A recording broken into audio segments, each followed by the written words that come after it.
The genocide is not the goal. The genocide is the means. This plan, what's your comments on it? The road to October 7th was paved with peace plans. Do you think Hamas regrets doing the attack that they did on October 7th 2 years ago? By October 6th, 2023, Gaza had been forgotten. They're going to now sit down and say, Kumbaya, give peace a chance, and let's rebuild Gaza. We are not going to mow the lawn in Gaza anymore. We're going to take every blade of grass in Gaza. He doesn't have me on anymore. Piers Morgan, uncensored, censored me. Okay, we're good to go. Starting in 3 seconds. Hi, good day, and welcome to another episode of Unapologetic. It's a special episode of Unapologetic because we're speaking to Norman Finkelstein. Norman, welcome. Thank you for having me. And we're speaking to him because it's 2 years since October 7th, and so we're going to be talking about that day, Israel's genocide in Gaza since that day, how it's changed the world, how it's changed the cause for Palestinian liberation. And we also, just so you know, we actually had this conversation and that conversation a few days ago. But since then, there's been a very important development, potentially important development, 20-point Trump plan that he's put forward to Netanyahu, who's accepted it already, and Hamas. And so we're actually gonna start this interview, which is an insert to that actual interview with that question, before we get to the October 7th interview. Thank you for your time. I know you gave us a lot of time a few days ago, and thank you again for the time you're about to give us. Just initially, I'm sure you've read the 20-point plan. It's by your standard, it's a very short reading. It's of 3 pages, and you normally read much longer documents. In the conversation we had, we both agreed that obviously, and this was before this plan was put forward, that Netanyahu's goal to ethnically cleanse Gaza has been one that has been on his agenda for a long time. He used October 7th as an opportunity to do that. This plan, what's your comments on it, at the backdrop of that conversation we had a few days ago?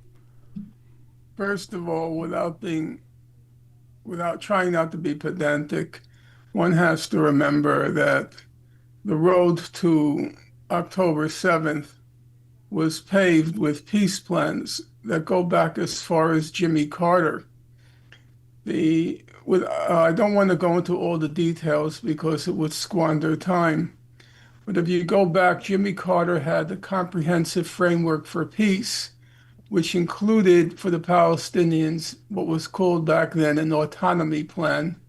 Nothing came of it. The Israeli government aborted it. The autonomy plan. Then after Jimmy Carter, you had the Reagan peace plan, Ronald Reagan peace plan, 1982. Nothing came of that either. Israel immediately rejected the plan. After the Reagan peace plan, you had President George Bush Sr. That was the Madrid conference that was supposed to culminate in something for the Palestinians. Nothing came of that. Then you had the Clinton peace plan, or I should say, it began with the Oslo process in September 13th, 1993. That was Oslo 1. Then there was Oslo 2, September 1995. And then there were the Camp David talks in July 2000. And then there were the Tabuk talks in January 2001. Nothing came of that. Then you had, after Clinton, you had the George Bush Jr. There should be a quiz, a quiz on these plans. That was the famous roadmap to peace. Nothing came of that. Then there were the Annapolis talks with Condoleezza Rice in 2007. Nothing came of that.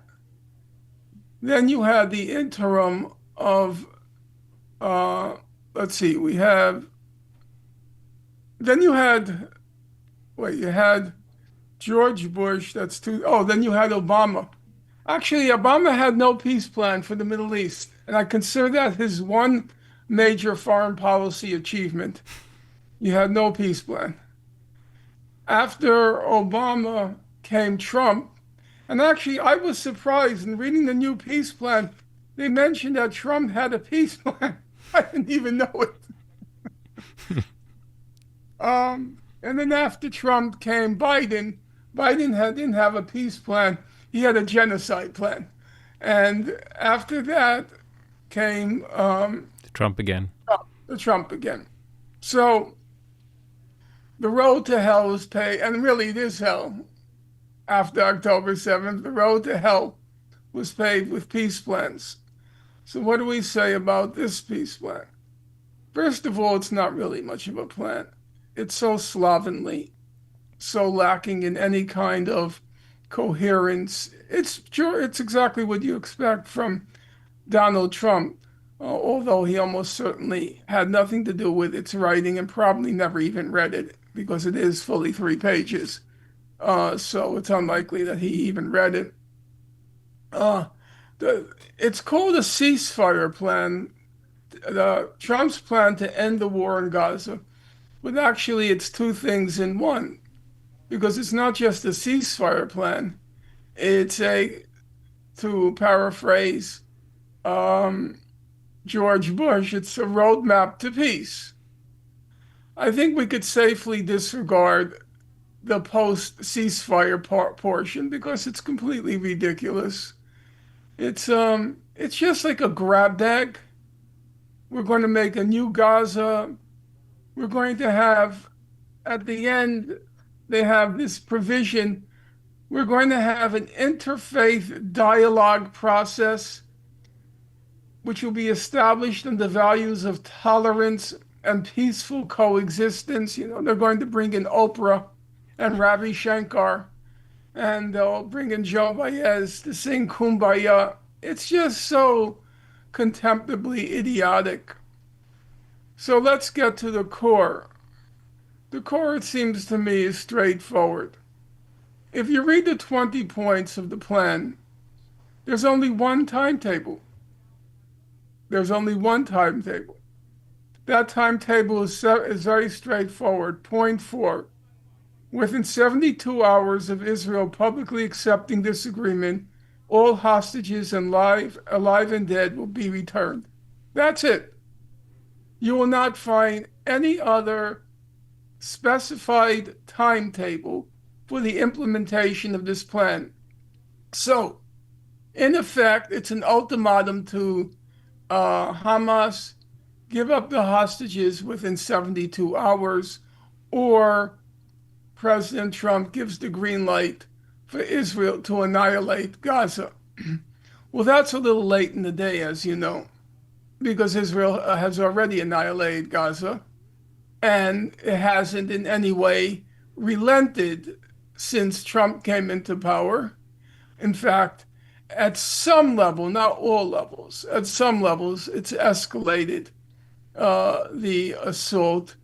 After the end of the ceasefire on March 18th, the day after the end of the ceasefire, was the single largest number of Palestinian fatalities since October 7th. So there was some escalation, but more or less within the trajectory since October 7th. So there is no timetable. Now, you, who I presume read the plan, will probably have the objection, but it does talk about a phased Israeli withdrawal. Now, there are two aspects of this phased Israeli withdrawal. Just limit ourselves to the hostages. It says, for the hostages to be released, there has to be an Israeli withdrawal to an agreed upon place. An agreed upon place. Where is this place? Where is this agreed upon place? Here it says Israel. This is point three for those of you who are reading the plan. Point three reads, if both sides agree to this proposal, the war will immediately end.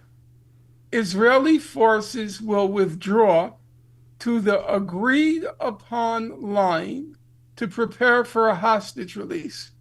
Where is that line? They don't even tell you where they're supposed to withdraw to.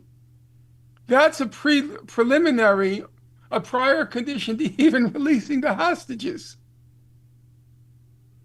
Who's negotiating the line? We're now close. I think we are now at the third day, so it should be 72 hours. We're within 24 to 48 hours from the deadline. You're right, because it's Right. 3 to 4 days was a vague timeline. 3 to 4 days, so effectively a day or two from it, if not shorter. So we don't even know where Israel is supposed to withdraw to. Now, let's leave aside that technicality, which obviously is not trivial. So it says that Israel will engage in a phased withdrawal.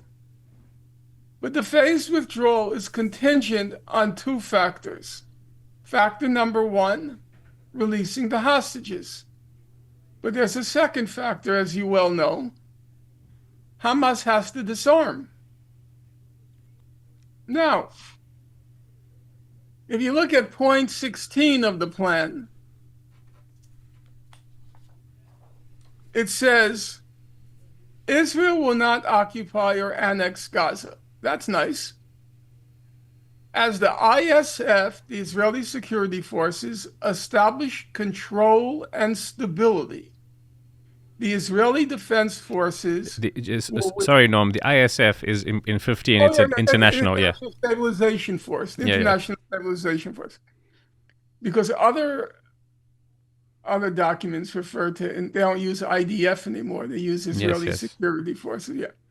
As the International Stabilization Force, for the sake of your listeners, that's a new force that's supposed to be established.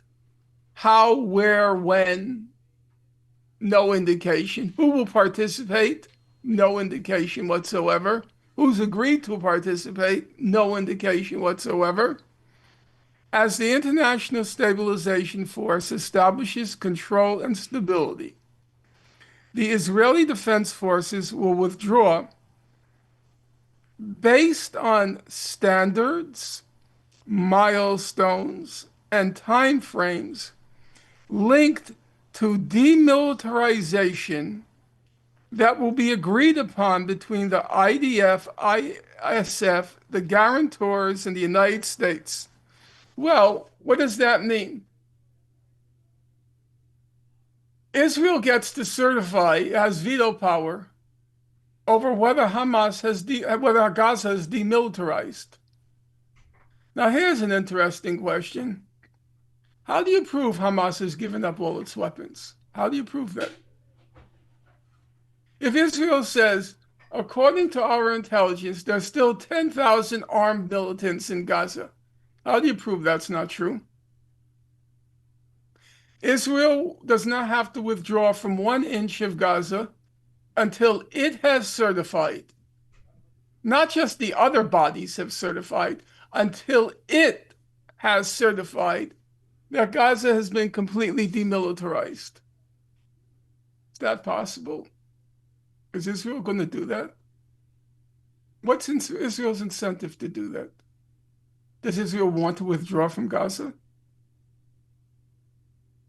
If it can say Hamas is not militarized, we're not leaving, who can challenge that? There's no mechanism, independent mechanism for compelling Israel to leave Gaza.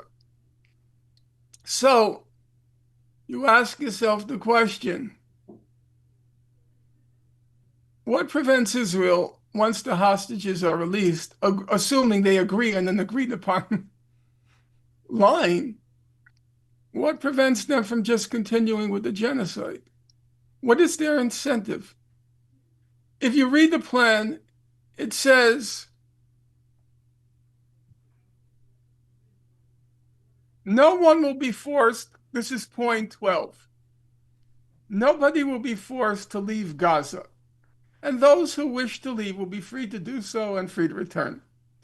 We will encourage people to stay and offer them the opportunity to build a better Gaza.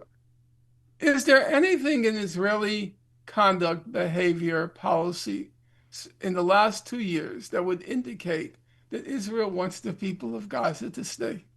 Is there anything? So far as I can see, nothing. So, or I should say quite the contrary. There's been, in terms of statements and policy and operations on the ground, there's every indication they want them to leave. There's no, it's as I said, it's such an insult to the intelligence to take any of this seriously. We were told that the Gaza Humanitarian Foundation was doing brilliantly. It was a brilliant innovation. Did you happen to notice in the plan it disappeared? There's no mention of a Gaza Humanitarian Foundation. It's just gone. It just vanished. What happened to it? I thought it was doing a brilliant job. Now it says, without mentioning the Gaza Humanitarian Foundation, it says that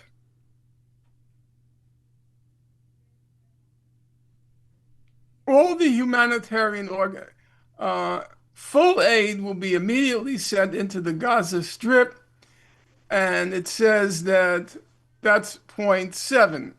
Full aid will be sent in, and point 8 is entry of distribution and aid in the Gaza Strip will proceed without interference from the two parties through the United Nations and its agencies. Oh, that's something interesting.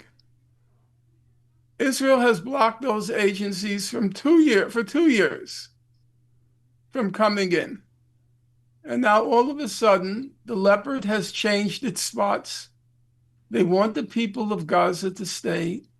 They want the people of Gaza to prosper. They're going to cooperate with all the UN agencies. That sounds good. And it says, through the United Nations and its agencies, comma, and the Red Crescent. Oh, that's interesting.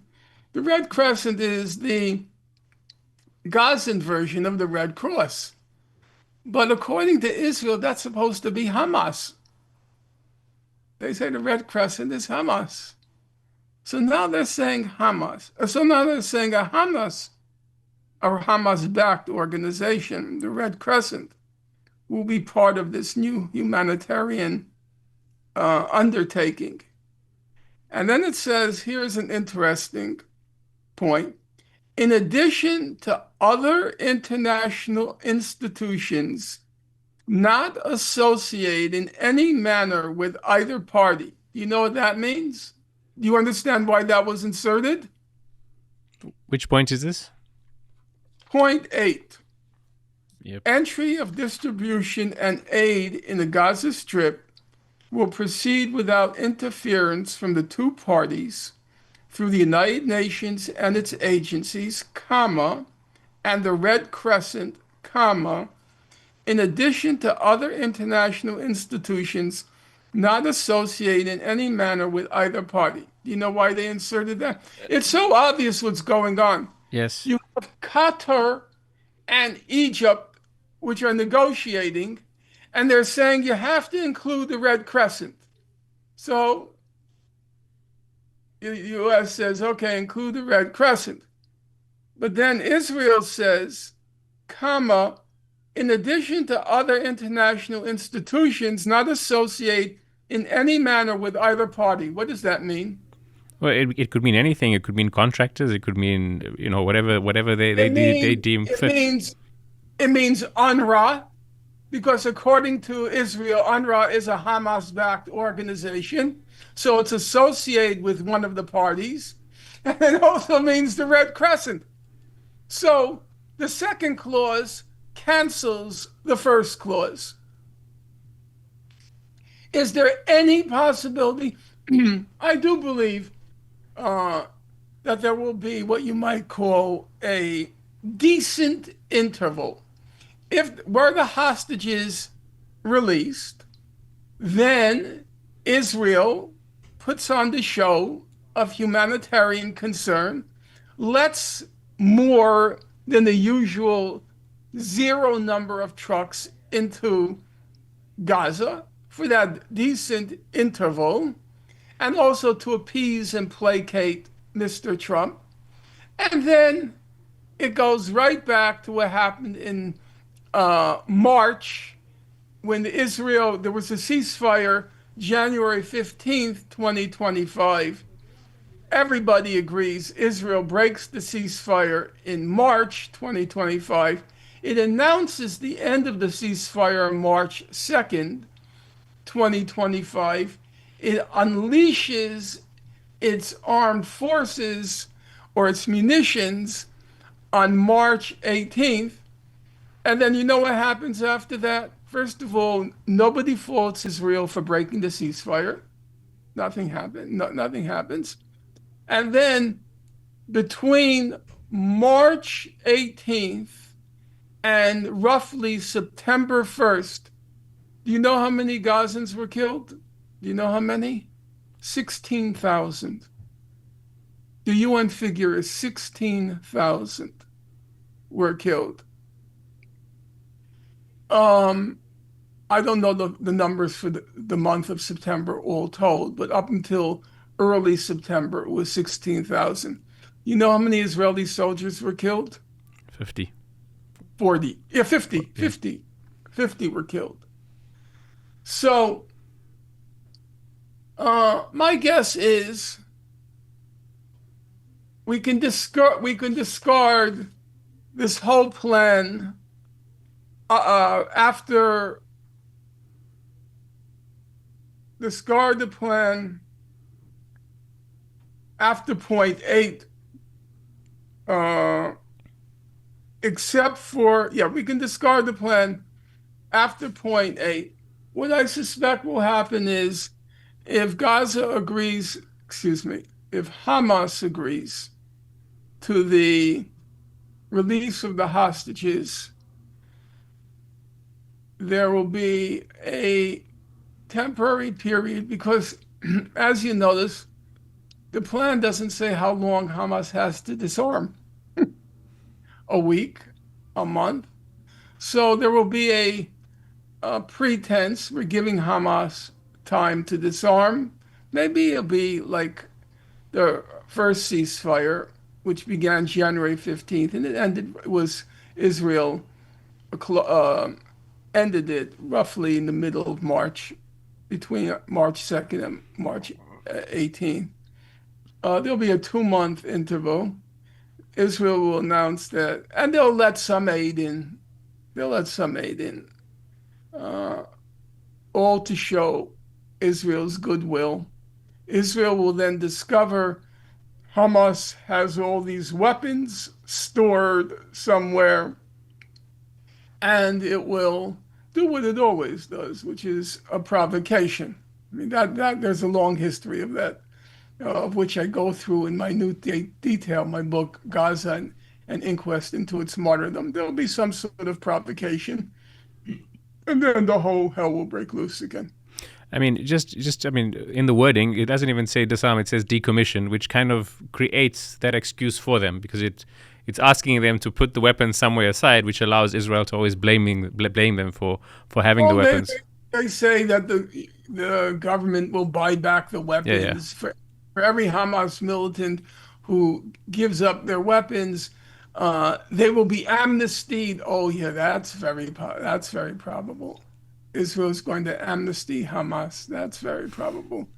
And then the weapons will be purchased back.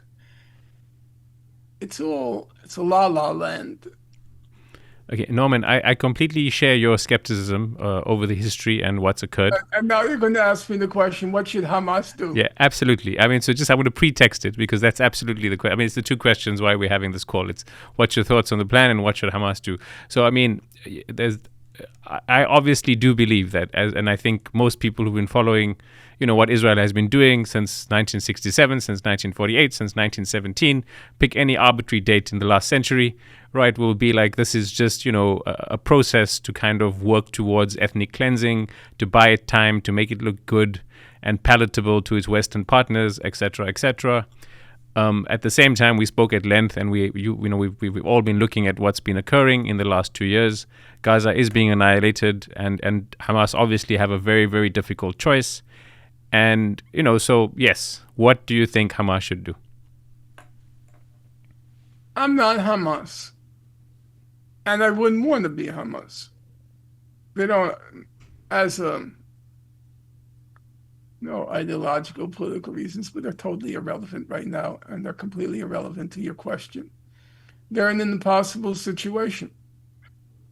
If they don't give up the hostages, President Trump and Prime Minister Netanyahu will go around saying, we offer them a permanent ceasefire, we offer them an end to the war, we offer the full Israeli withdrawal, we offered them UN humanitarian assistance, and they rejected it because they're savages and they want to torment, torture, and kill the hostages. Okay? So that's not a viable option for them. A second option is not to give up the hostages. Excuse me. A second option is to give up the hostages. If they give up the hostages, it actually, in part, let me be clear about that. In part, it does serve their interest because Israel loses a propaganda point. Israel has been saying for the last 2 years in the West, not among themselves, but in the West have been saying, just give up the hostages and the war will end. Just give the so-called war. Just give up the hostages and the war will end. So if they give up the hostages, then Israel loses a pretext. And their propaganda machinery will not function as smoothly.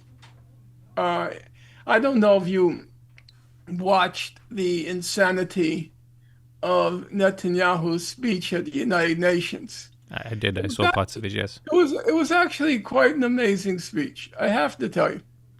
In the middle of the speech, he announces that we have hooked up loudspeakers surrounding Gaza. We have encircled Gaza with loudspeakers. And then Netanyahu switches to Hebrew to say to the people of God, to the hostages, he thinks he's speaking to the hostages. He says, we are here for you. Let our people go. Let our hostages go. It was like so completely demented. And then I'm going to just get the speech. I'm not sure if I underlined it. Here. This is what he says. Now, ladies and gentlemen, referring to the UN, I want to do something I've never done before. I want to speak from this forum directly to those hostages through loudspeakers. I've surrounded Gaza with massive loudspeakers connected to this microphone in the hope that our dear hostages will hear my message. I will say it first in Hebrew and then in English. our brave heroes. This is Prime Minister Netanyahu speaking to you live from the United Nations. We have not forgotten you, not even for a second. The people of Israel are with you. We will not falter and we will not resist until we bring all of you home. Ladies and gentlemen, thanks to special efforts, now listen to this line. Thanks to special efforts by Israeli intelligence, my words are now also being carried. They are streamed live to the cell phones of Gazans. So, in his mind, the 2 million people of Gaza have nothing better to do at this moment than to listen to his words on their cell phones. I mean, this is just pure dementia. This is a completely, look, I cannot believe, now we can disagree on this. I cannot believe that if Hitler spoke to the United Nations, he, he would do things like this. I want our German captives in Russia to know we have not given up on them. And we have hooked up every Russian Red Army soldier to this speech so they can read it on their iPhones. Are those the words of a normal man? It's complete, it's beyond satire. But obviously, the hostages has been a card they've been able to play to the hilt, as you know. So if Hamas released the hostages, it would diminish, it would, They'd score a propaganda point. yeah, Israel would lose one propaganda point. Will they gain anything from it? No. Because this so-called plan is different than the ceasefire agreement in January. The ceasefire agreement was a ceasefire agreement. It didn't call for it called for exchange of hostages, but it didn't call for Hamas's disarming. There are two planks to this plan. There's the hostage plank, but there's also the Hamas has to disarm. And there's no mechanism to ascertain. First of all, Hamas is not going to disarm. I'll tell you what's the closest analog to Hamas disarming. Listen to me closely because you're young. You don't remember, you couldn't possibly know these details unless you squandered your life on the conflict like somebody I know. You know what's the closest analog? And I'm glad you're giving me the opportunity to speak because nobody in your listenership will remember. Listen closely to what I say.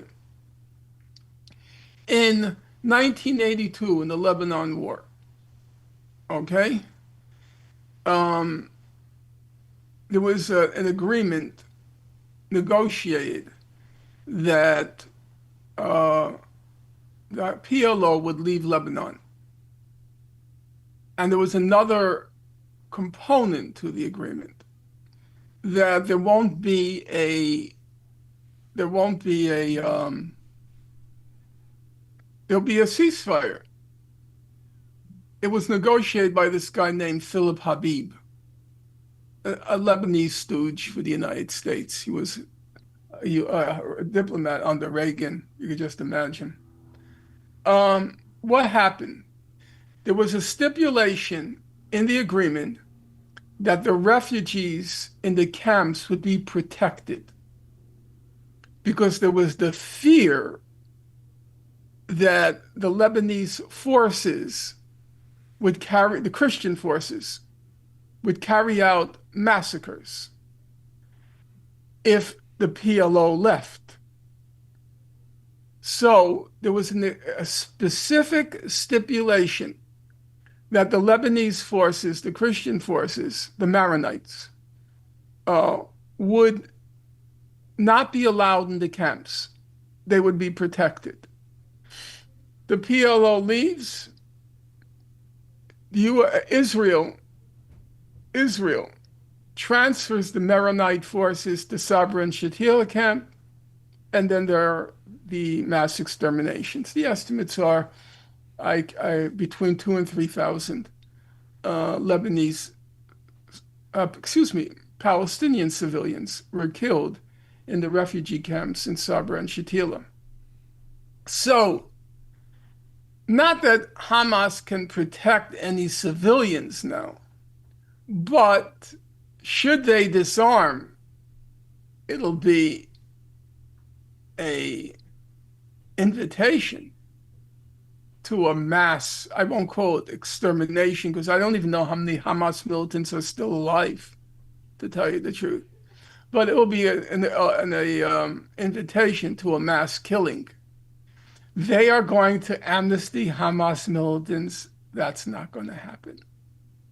Listen, right now as we speak, what are the facts?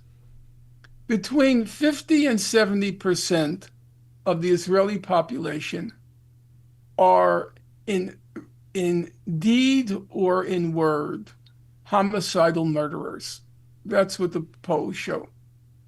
Between 50 and 70%, 50% say Israel should carry out genocide in Gaza, 70% say there are no innocents in Gaza. So between 50 and 70% are in word or deed genocidal murderers. As a practical matter, they target children. It's a game. As the former opposition or the opposition leader, and one of the opposition leaders in the Knesset, Israeli, Jewish, he said our soldiers kill children as a hobby. That's their mentality. Okay? They post their genocidal conduct on the web. They're proud of it. They boast about it. They're not ashamed. So, and as the last UN report pointed out, they said there has not been one serious investigation of criminal behavior by the Israeli combatants. Not one serious investigation. They said there are not any serious investigations. So we have a nation of genocidal murderers armed to the teeth in Gaza with no fears of punishment and no fears of punishment, carrying on with complete and total impunity. We have a government that for 2 years has been making genocidal statements. We have a whole society in its pop songs, in its nightly news shows, gleefully talking about exterminating everybody in Gaza. And then you want me to believe that when the Hamas militants, who they blame for October 7th, give up their arms, that they are going to be amnestied or allowed to go abroad. Is that plausible? Or is the more plausible scenario, they're just going to be shot dead with impunity, as they have done, as Israelis have done for the last 2 years. So there is an analog. It's not precise, I agree, but with the PLO decision to leave Lebanon, but with the stipulation that the civilian population would be protected. Now, obviously, now Hamas doesn't protect the civilian population. Hamas does nothing. How can it? How can it do anything? Israel destroys everything in front of it, everything on it, both sides as it goes forward. Everything is reduced to dust. It's like expecting Japanese to resist the atomic bombing of Hiroshima. How do you resist it? So it's not as if they're protecting civilians, but I would attach the same value to Israel saying it will let Hamas militants the amnesty if they turn in their weapons, as I attached, as one attached to the Israeli promise in 1982 not to let the Phalange forces, as they were called, the Christian Maronite forces, not to let them in the camps, which is to say, I attach zero significance to it. And for that reason, I consider it most unlikely that Hamas will, even if it wanted to, which it's not going to disarm. I have to tell you, it calls for the release of the hostages, and then it says, point 5, once all hostages are released, Israel will release 250 life sentence prisoners, plus 1,700 Gazans who were detained after 7 October. Now, first of all, there are thousands detained. I think the figure is like 6,000. Don't quote me on that, but I'm pretty certain 6,000 have been detained. But I'm going to ask you a question. You're obviously an intelligent man, young man, and you listen. If you were a life sentence prisoner in Israel, where would you prefer to be right now? In an Israeli cell or in Gaza? I mean, I think it's a very difficult question. Both are horrible, but I see what you're saying. There's no benefit. It's not like those people are going to be able to go and live in anything that was remotely, even a refugee camp. It's not even that now. It's just rubble and queues, and it is. And there's almost, at least if you have a life sentence, there's a possibility you might at some point be released. And if you go to Gaza, it's a high probability you'll be dead. Yeah, You it's get true. killed. So, what kind of, the expression from the frying pan into the fire? So you're going from a cell in an Israeli torture center, which is true. I mean, the detention camps they set up are torture centers. All the UN reports say that. But you get to go into from the frying pan, not into the inferno, from the frying pan into the inferno. So that's how I see it. If they don't give up the hostages, public relations disaster. If they do give up the hostages, there'll probably be a 2-month pause. And then the all hell will break loose again. There's a possibility that there'll be a relatively trivial increase in the amount of humanitarian aid coming into Gaza. Impossible that it's going to satisfy the needs right now because the estimate is 1/4 of Gaza's population is in famine conditions now, which means they would need massive aid, and it's probably too late once it's entered. I mean, if you've studied the literature, once it's passed from starvation to famine, they say it's too late because you can't reverse. Exactly why you can't reverse the famine, I can't tell you. I obviously don't have the technical knowledge, but that's what's being said. So I don't think, if I were Hamas, I've thought about it. And if they're listening, because I know some of the members respect me, I would make an open appeal to Guterres and say, you have to certify everything in the agreement and lend your name to it. We want you to be integral to the process. You have to oversee it, and then we will consider it. Everybody else, Egypt, Qatar, they're all in America's pocket. They're all in the US's pocket. The only one, Guterres did terrible things. And I have a section in my forthcoming book where I am very harsh, very harsh. He made an unacceptable, he was probably blackmailed. I mean, or the pressure was just too much for him to resist. Because as you know, there have been huge cuts in the U.S. contribution to the UN, and therefore there have been huge layoffs. I mean, we're talking about tens of thousands have been laid off from the UN. And the U.S.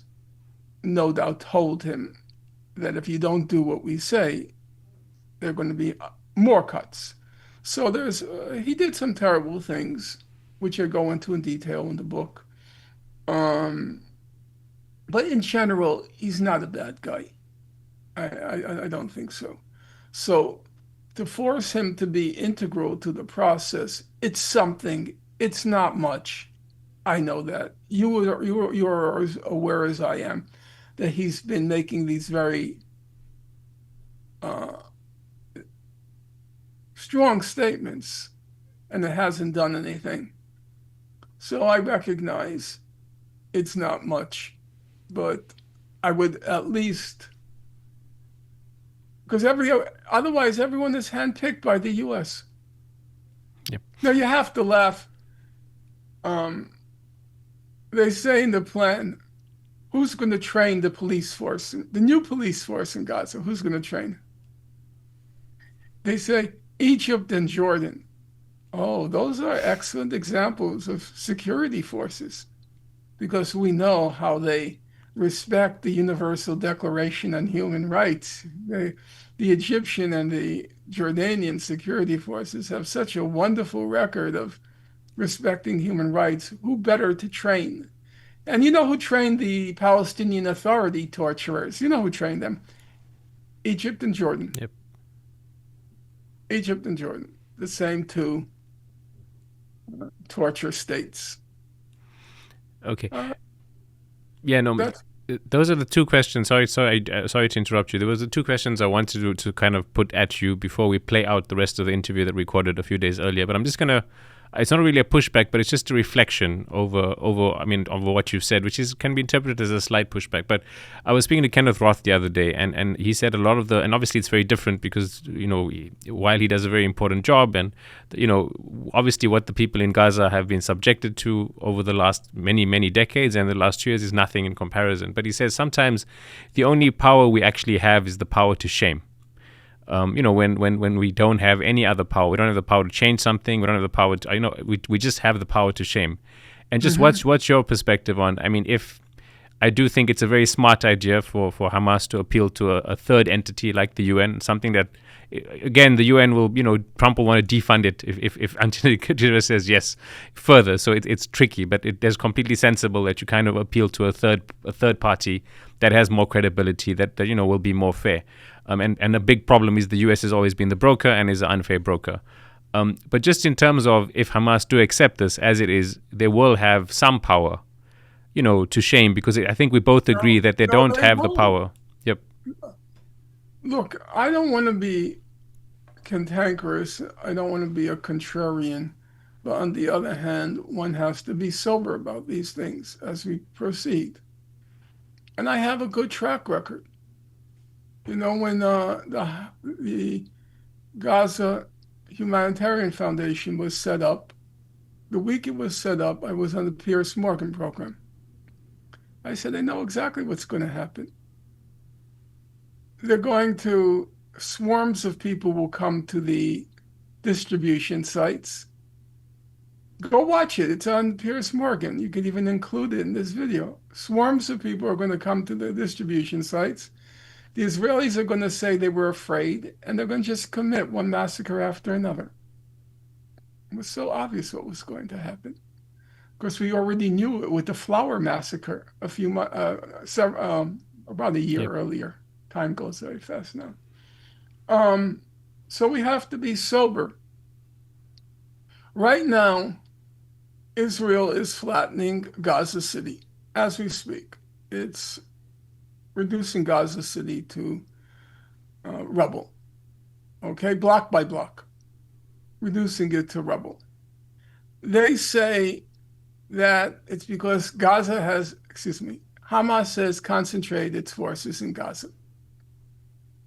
Then the New York Times runs an article by one of the Israeli reporters who work for the Times, Boxerman, or there's another. They're just Israeli agents.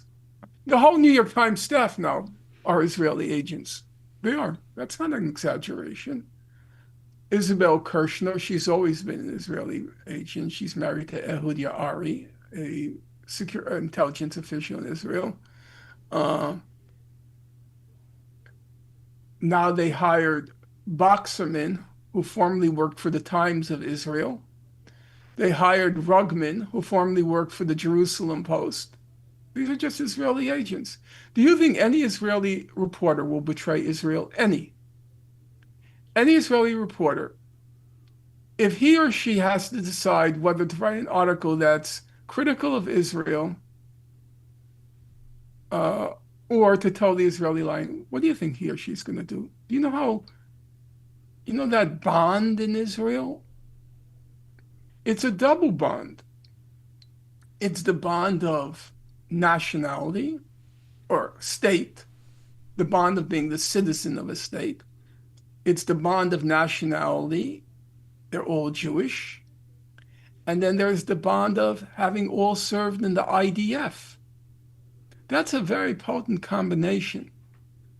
You will not find you'll find very few Israelis who can resist the feeling of family. It's the family of citizenship, the family of nationality, and the family of common service in the Israeli Defense Forces. So these are all Israeli agents. The only one who's not an agent is Philip Kingsley. He's just a whore. He just does what he has to do in order to toe the party line. There's Ronan Bergman, who's just an Israeli agent, obviously. So Israel's bombing Gaza City. They say Hamas has relocated in Gaza City. And the Times runs an article saying, Hamas is in Gaza City. Do you think Hamas is in Gaza City? Hamas is in Gaza City like Yahya Sinwar was in Shifa Hospital. You remember when we were told that Shifa Hospital was the command and control of all the Hamas senior officials? And then what happened? So there was no Sinwar, right? So they said, well, he knew they were going to attack Shifa, so he left. Oh, I couldn't have figured that out. I mean, first of all, he was never there. But of course, if he was there and he hears Israel's going to attack Shifa, yeah, I think he's going to leave. So even if Hamas was in Gaza City, even if it was, when he hears Israel's going to attack Gaza City, what do you think they're going to do? You think they're going to stay? So there's no Hamas there. It's just stupid. Does Israel get shamed for detonating all the high-rise buildings in Gaza City? For destroying all the hospitals? Do they get shamed? There is no shame. It's all just repeated. All the propaganda is just repeated by all the news outlets. Or they say, Hamas says, Israel says. Who knows? Who knows? You can't shame them. It's just, by the way, the notion of shaming Israel, I think is kind of funny. I'll just tell you a joke from a long time ago. So this is in the era of the Soviet Union, okay? So a journalist goes around asking a question. He asks a Russian, in the era of the Soviet Union, he asked a Russian, excuse me, what's your opinion of the food shortage? The Russian says, what's an opinion? Then the German goes to a Pole. Now, Poland during the Soviet era was known for its empty shelves in the supermarkets. Okay. So they ask the Pole, excuse me. Oh no, meat. What's your opinion of the meat shortage? So the Russian says, what's an opinion? Then he goes to the Pole, what's your opinion of the meat shortage? The Pole says, what's meat? Then he goes to an Israeli, excuse me, what's your opinion of the meat shortage? The Israeli says, what's, excuse me?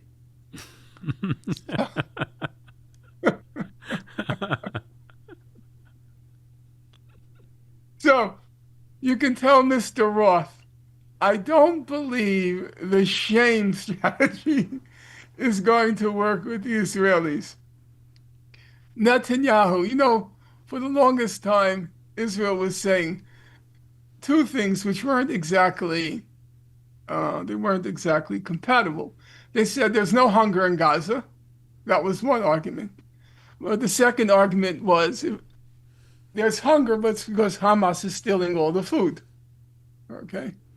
So Mr. Netanyahu, he was advised, I think we should stop with there's no hunger in Gaza anymore because even Piers Morgan says, look at the pictures. So in his UN speech, he says, we have admitted 2 million tons of food in Gaza, 1 ton per person. Well, a ton per person is, you have to admit, it's quite a lot. And so why aren't they getting any food? Because Hamas is stealing it all. That's why Hamas is stealing it all. No shame. No shame. Every UN agency says that's just a lie. Even USAID, Agency for International Development, they did an internal study. They said there's no evidence. And then Philip Kingsley interviewed 2 Israeli generals, I guess it was, or senior military people. They said there's no evidence. Does that stop him? Does that stop him? No shame. No shame at all. You'll see the Israeli apologists still go on program after program, news program, and say there's no hunger in Gaza. And they'll say Hamas is stealing all the food, which is a little bit contradictory. So you can't shame them. As mentioned in the start of the interview, the majority of this interview was actually recorded in the beginning of this week before the Trump plan. So I just actually had another more recent call with Norm, which you've just seen. Hence, he's wearing a different shirt. We now are going to play out, the interview we recorded on Monday, which is about October 7th, Norm's reflections on October 7th, and just how much it's changed the world and impacted Palestinians. Basically, it's been 2 years, almost to the day, when October the 7th happened. I think few of us then could have imagined exactly what has unfolded in Gaza and the impact that it's had. The first question I want to start with, and it's probably a question which you are reluctant to answer because it has various moral sort of complications, but the question is going to be, do you think Hamas regrets doing the attack that they did on October 7th 2 years ago? That's a tough question, frankly. First of all, I can't read the minds of Hamas, and most of their leadership has been assassinated. So it's not going to be possible to hear their opinions after 2 years. I think, in my view, one should have no illusions about what happened on October 7th. I don't believe they had a grand strategy. I don't believe they had thought through the consequences. In my opinion, it was an act of desperation. They had reached a point where all of their available options had been exploited, and they reached a dead end. If you look at the real history as against the fictitious or fabricated history of Gaza, Hamas tried diplomacy there was a period around 2009 when Hamas was clearly interested in some sort of, to use the fancy Latin term, a modus vivendi, meaning a way of coexisting with Israel. So there were discussions about accepting the international consensus for resolving the problem, namely the two-state settlement. There was discussion about a long-term ceasefire, a hudna, as it's called, and all of those attempts to reach some sort of modus vivendi with Israel proved a dead end because Israel was not interested in a negotiated settlement. It wanted an abject surrender. They tried international law. Now, people might greet those words with skepticism or dismiss them, but that's the factual record. The factual record shows that after each of Israel's killing sprees in Gaza, what it calls its operations, or sometimes it calls its mowings of the lawn, after each of those high-tech killing sprees, there were various commissions of inquiry dispatched to Gaza, and there were also the human rights organizations like Amnesty International and Human Rights Watch, which went to investigate what happened during these high-tech killing sprees. Now, it's important to keep in mind neither the Commission of Inquiry or the various human rights organizations were at all sympathetic to Hamas. Hamas was an Islamic organization which alienated it from the liberal human rights organizations like Amnesty and Human Rights Watch. And the Commission of Inquiries were formally objective, but in fact, in my opinion, and it's not just an opinion, I've written to the point of tedium on the subject, they were always hostile to Hamas.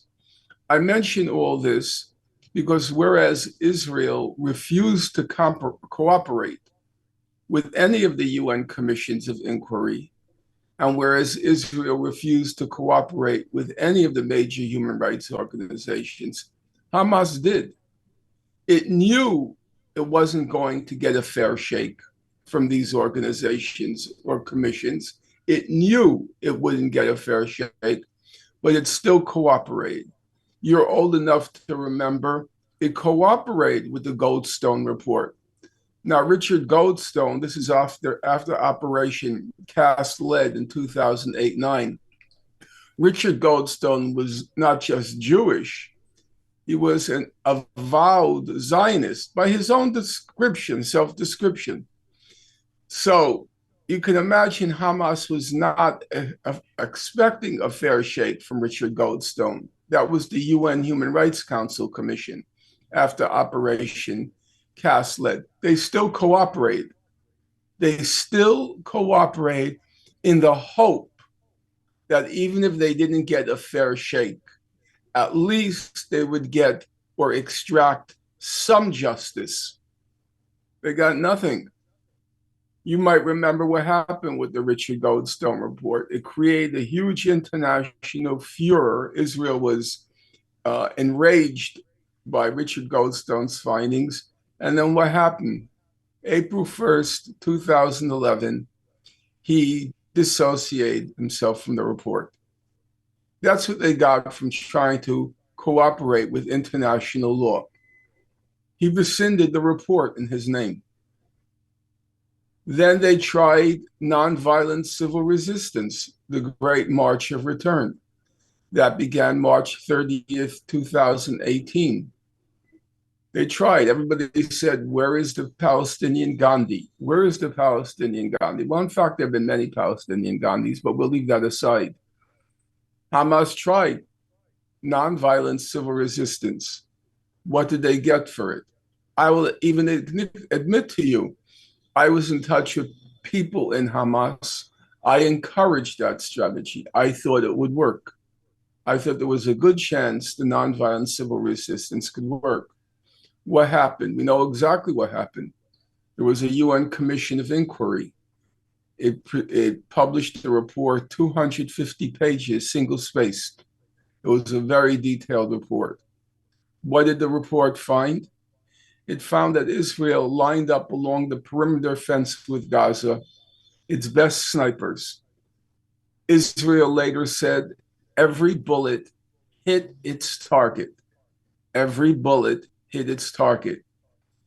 What targets did it hit? Well, according to the report, they targeted children, medics, journalists, disabled people, persons with double amputees.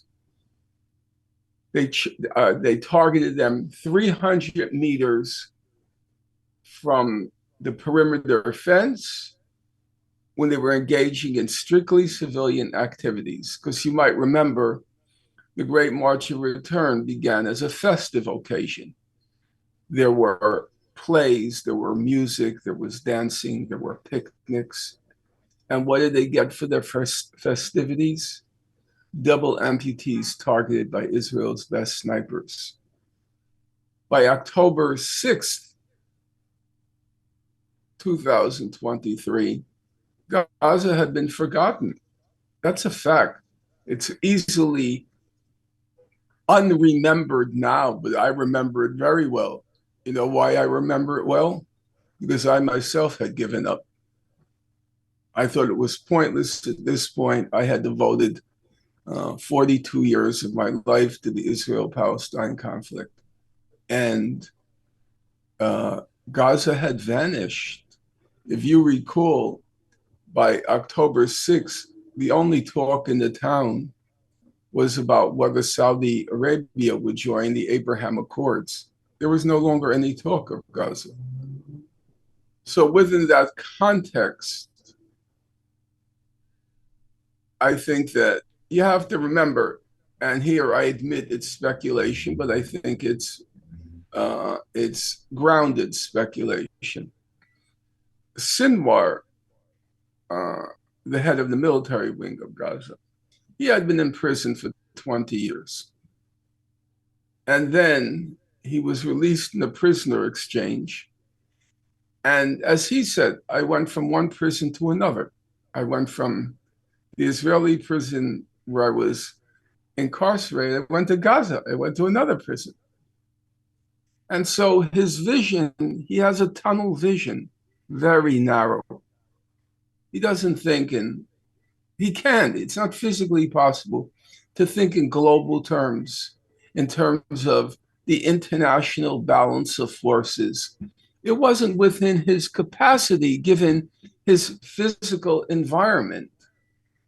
So I think it was just an act of desperation. It was a roll of the dice. Let's see what happens. Now, what happened was a disaster. But I don't blame them. I'm not trying to cast a radical pose or to be, trying to show how radical I am. I'm just saying factually, I have studied the situation closely. I studied strictly Gaza for 15 years. They had no options. They were left with one option. You know what their option was? To languish and die in a concentration camp.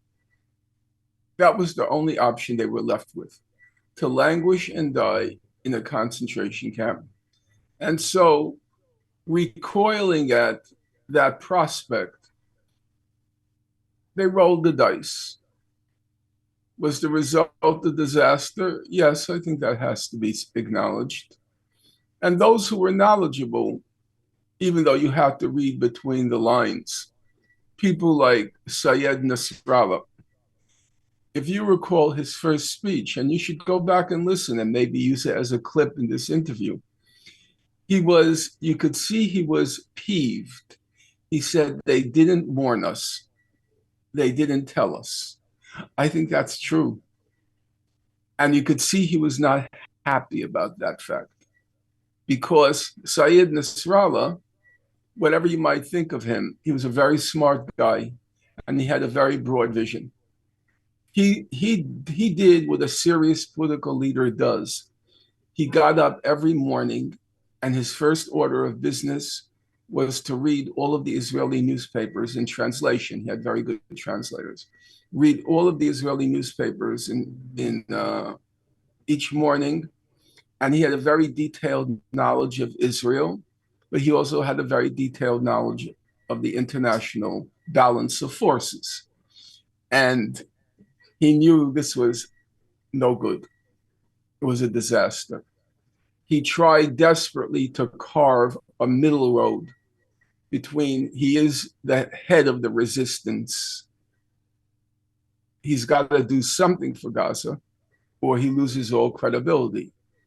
But he knows if he goes too far, Israel is going to do to Lebanon what it did to Gaza. So he tried to carve out a middle road. It was unsuccessful. There was no middle road. And if you recall his very last speech before he was assassinated, he said, we have to be honest, Israel has the technological edge. And that was his way of saying this was not the time for a frontal confrontation with Israel. They have the technological edge. He understood that. But Hamas didn't think about technological edge. Hamas didn't think about the international balance of forces. Hamas just thought we have two choices: to die on our knees or to die on our feet. They chose to die on their feet. I'm not trying to make them out to be heroic or martyrs. I think it was an act of desperation, but I have to add that I did not see any other options. I myself had walked away. I had started to read on new subjects, and I'll be honest, I felt kind of mentally liberated. My mind was steeped and stuck in this Gaza issue for 15 years. And I'm an older man now. I wanted before I died to read something else, to do something else. I felt very guilty about it. But on the other hand, the last book I wrote on the subject was called I Accuse. It sold 350 copies, as my publisher sadly reported. And of those 350, I purchased half because it was for the internet. It was on a case before the International Criminal Court about Gaza. And I was hoping to influence the court decision. And at that point, I said to myself, what are you doing? Nobody's reading this. Nobody's interested. So I had moved on.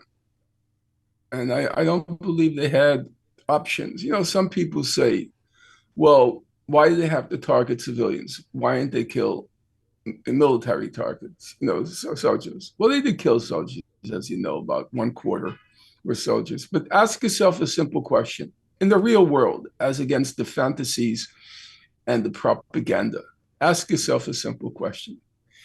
If Hamas had killed not 800 civilians and 400 soldiers, but let's say they killed 1,200 soldiers, okay? Technically legitimate military target. Would that have won them any sympathy? Can you imagine? Israel is a Sparta-like society.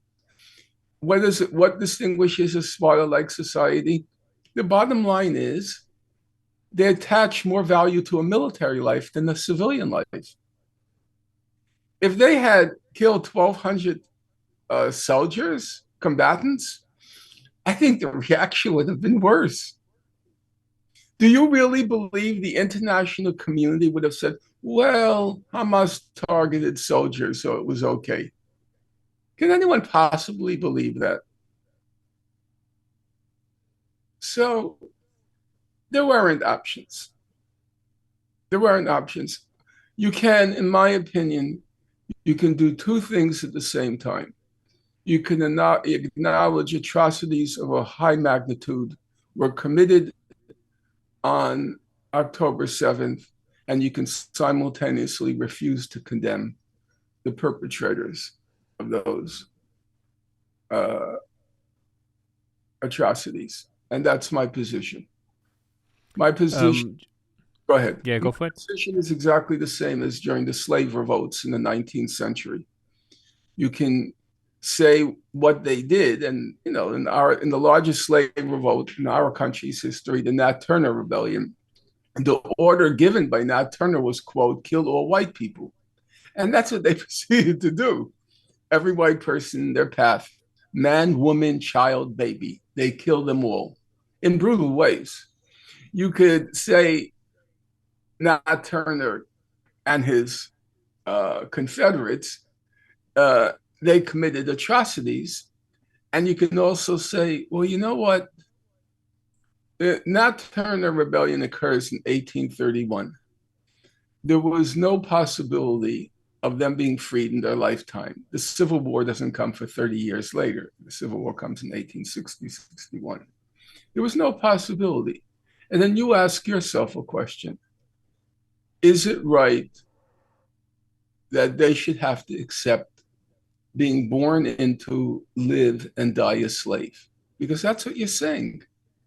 You're saying there was no possibility of peacefully ending slavery in 1831. Now, you have only one life to live, one earthly existence. If you refuse to forfeit your life to being a slave, if you refuse to forfeit your life to being a slave, do I have the right to condemn you? No. No, no, 1,000 times no. It's not going to happen on my watch. I will not condemn them. But I will recognize, I will acknowledge that atrocities of a significant magnitude occurred on October 7th.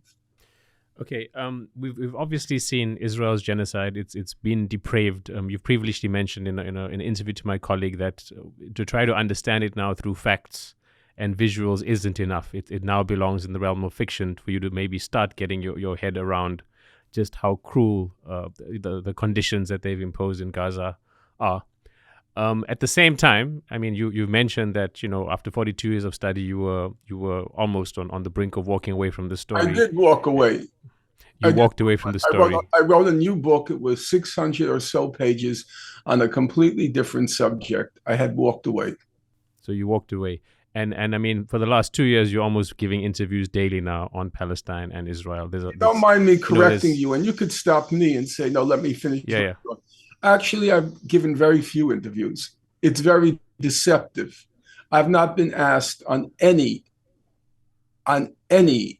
national program. None. You can look in the United States or in the UK. The only exception, a partial exception, was Piers Morgan's program. Other than that, no. You will, if you were to Google the title of my book, which is the only scholarly history of Gaza, political history. Sarah Roy of Harvard wrote a very excellent economic history. Mine is the only scholarly political history. You will not see any references to it. None. It's an optical illusion. I say it's an optical illusion because through the miracle of the web, you can be a tiny podcaster. And because people know that I know what I'm talking about, even a tiny podcaster will get 500,000 views. But that's not because I am being interviewed all the time. Very far from it. Even now, we're heading towards October 7th, the 2-year milestone. I've not received any requests for interviews. It's not true. I've actually only been once in 2 years. I've only been once in Al Jazeera English. The Al Jazeera Mubashir wants me, but Al Jazeera English, no. No, because my views are considered unacceptable. They're outside the spectrum, even the extreme ends of the spectrum, my views are outside it. So, as you know, I'm sure, the standard question of Piers Morgan was, do you condemn what Hamas did? I was the only one with a scholarly background. There were some people who want to pretend to be radical, and show how pose for the cameras, but they were obviously imbeciles. And Piers Morgan liked to have them in the show so you can show the world only imbeciles would say something stupid like that. I was obviously not an imbecile. And if you watch the programs with Piers Morgan, he doesn't have me on anymore. He Piers Morgan Uncensored censored me. The program is called Piers Morgan Uncensored, and he censored me. But he always treated me very deferentially. He would say, Professor Finkelstein. And he never once, I was on 8 times before he terminated me. He never once challenged a single fact I stated. And as you could see, the facts I have to say don't fit with the quote unquote narrative. Never once. So there was no question I was knowledgeable. For God's sake, if I wasn't knowledgeable, I truly wasted my whole life because that's all I studied. I'm not proud of that. When you have regrets when you come to the end of your life, and one of my regrets is my range was so narrow. I was like Sinwar. Really, I was the same narrowness and tunnel vision. So I was never asked. I've not been asked, even for the October 7th. And last year, the first year milestone, no one asked. It's all an illusion. Because it's true, my profile now is high. If I walk out in the street, within 5 miles, there will be at least 5 people who stop me and ask for a selfie with me. So I'm known, but that's only because of the, as of now, the freedom of the web, that you can be a podcast that normally has 11 views, and then they hear Finkelstein is on, and because you can get the I don't know anything about the web, but you can get a signal that this is a Finkelstein program, and so people can go. And so a podcaster who normally gets 11 views will now get 110,000 views. Yeah.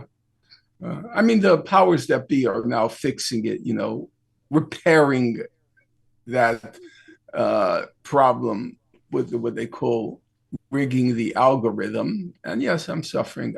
I could see that I'm paying a price for that. But no, I've not been interviewed. Look, it's the price you pay. There's the expression, there's gatekeeping. And the gatekeeping litmus test was, do you condemn? People like Mehdi Hassan, they condemn. You go back and look, they all condemned. And they no doubt thought I was crazy. Literally crazy, not like I'm doing something stupid. How could he not condemn? And the truth of the matter was, it was a very hard question for me. It was a very hard question for me. Once it became clear the extent of what happened on October 7th, I really sweated. In the literal sense, I sweated, trying to figure out, how do you morally navigate this question? Under normal circumstances, I'm not proud to say it, look, I'm over 70, but I would have picked up my phone and asked Professor Chomsky, where does he stand? Because Noam Chomsky was my mentor for 40 years. He had very refined moral judgment, political judgment and moral judgment, and they're different. He had very refined political and moral judgment, and I would have solicited his opinion, and almost certainly I would have agreed, but he wasn't available, and I had to think it through on my own. And for about a week, I knew people were curious where I stood, because I was the only one who had written on Gaza. So people would want to know where I stood, and they respected me, to the extent that I was a known quantity. People respected my opinion because they knew you can say anything you want about me, and there'll probably be some truth to it. But there's one thing that you can say about me. You can't say I can be bought. There is no possibility. If somebody asked me to change one period or one comma in a book, uh, I wouldn't do it unless they convinced me that it was a bad use of the period or comma. Of course, I can be persuaded because I'm not infallible. But if it was just for money, if it was just for political reasons you want me to change it, it's not going to happen. It will never happen. Well, now it's too late because it's coming to the end of my life, but it's never happened. I can't be bought. Period. Full stop. I know that, and everybody else knows that. I can't be bought. I can't be purchased. So people were curious as to my judgment, and I struggled with it. And until I hit on the analogy with the slave revolts, I was stuck. And then when I started to read about the slave revolts, then I felt I was on firm ground. Okay, thanks for the segue. I think it's been a good reflection in terms of capturing what we want to actually talk about later in the interview as well, which is media complicity, and I mean to a larger extent complicity by Western powers, by many powers in the region, etc. But just coming back to what we were speaking about, was we've seen this crazy, cruel depravity of Israel, and definitely the profile. I think that's a good way to think about it, of the Palestinian cause and the Palestinian liberation cause has been raised globally. Now, obviously, that's at a horrible cost to what's happened in Gaza. Again, very difficult question because we can't weigh these things. But how do you sort of counterbalance? Where does that leave you in terms of what you think? I mean, you said you walked away from the cause. Do you think the Palestinian cause now is healthier or not? No. Look, I don't want to throw cold water. And we have to recognize at a terrible cost, at a frightening cost, at a ghastly cost, yes, some things changed. If you take my own city of New York, okay, there is no possibility whatsoever that Zoran Mandani could have won the Democratic Party primary and is now presumably, we don't know yet, but will be the mayor of New York, with his political opinions, were it not for what happened on October 7th and thereafter. There's no possibility. Public opinion changed so radically. However, one has to always, there was a famous Hungarian Marxist philosopher named Lukács, and he once said, you have to always look at the present as history. You have to look at the present within the context of history. I've lived to see many turning points. There was a very big turning point change in public opinion after Israel's invasion of Lebanon in 1982. Now, you probably don't remember, but in the course of the Israeli invasion of Lebanon, Israel killed between 15 and 20,000 Lebanese and Palestinians, overwhelmingly civilians. And there was a big international reaction to that. You remember, it was the first Arab capital that had ever been bombed. They were bombing relentlessly Beirut, especially in August 1982. Did it endure that reaction? No. I remember the reaction to the first Intifada, which was overwhelmingly nonviolent, and Israel was brutally repressing it on camera. As you might recall, the defense minister at that time was Yitzhak Rabin, and the policy he declared was force, might, and beatings. And they were breaking the bones, literally. We're not using hyperbole here or poetry. They were literally breaking the bones of the children who were throwing the stones. And that elicited a very negative reaction internationally. Did it endure? No. Now I'll come up closer to the present. You probably have forgotten, but during Operation Cast Lead in 2008-9, there were some of the largest demonstrations in British history that occurred opposing the Operation Cast Lead. I wrote a little book on it. I took the title of the book from an article by the Israeli journalist Gideon Levy. The book was called "This Time We Went Too Far." And because at the time, it seemed like something spectacular had happened, what Israel was doing in Gaza. It's now, when you look back at it, they killed 350 children, which was considered an astronomical number at that time. Now they've killed about 30,000 children. They destroyed 6,000 homes. Now they've destroyed about 250,000 homes. They left behind then 600,000 tons of rubble. This time they've left behind, as before the destruction of Rafah and before the destruction of Gaza City, the estimate was 50 million tons of rubble. But at that time, it seemed like Israel had crossed the threshold. This time we went too far. Forgotten. Who even remembers Cast Lead at this point? So whether this change in public opinion will endure, I think it's a question mark. What I would say is the following.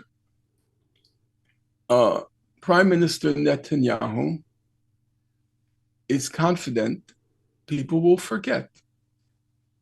They won't remember. That's why he persists. For Netanyahu and his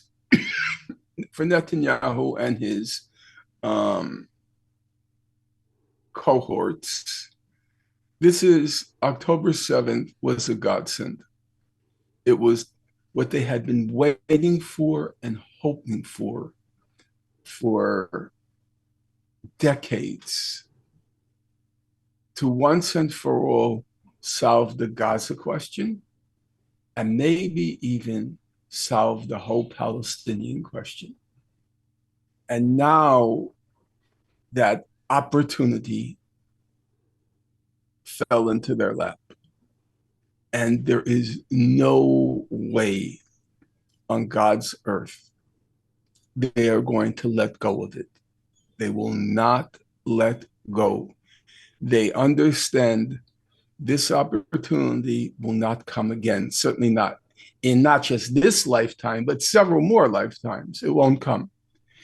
And they want to solve the Gaza question, but also solve the Palestinian question in general, which means cleansing the West Bank, ethnically cleansing the West Bank. And you might ask, but what about the bad PR? What about the international condemnation?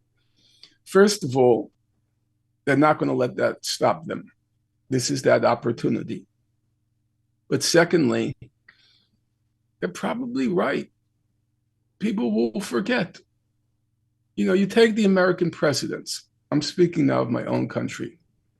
Every American president, up until and include, no, actually beyond Lincoln, every American president was involved, was implicated in the extermination of the Native American population. Everyone, because it was a protracted process. The U.S. began on the East Coast and slowly moved west until finally California.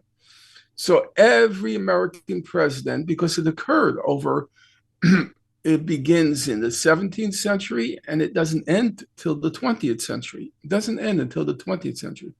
So it's a very incremental process. And every American president was involved in the extermination and ethnic cleansing of the native population. Has it dented any of their reputations? Does anybody say, well, George Washington, he did X, Y, and Z, which is good. He did good things. But He was known, which he was known by the Iroquois Indians. He was known as, quote, the town destroyer. That was the nickname they gave him, town destroyer. Does anybody mention that? Does it taint his reputation?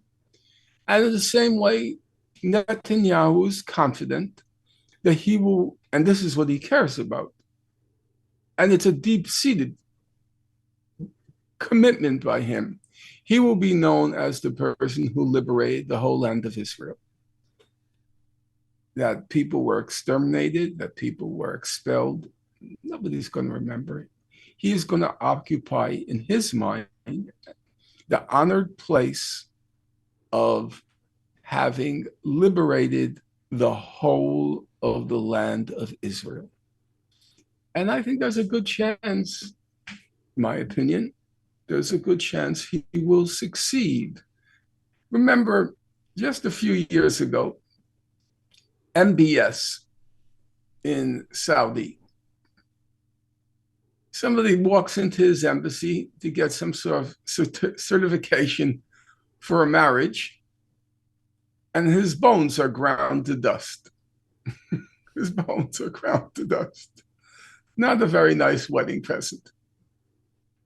And you might remember people like Joe Biden said, I will not have anything to do with that man, and so on and so forth.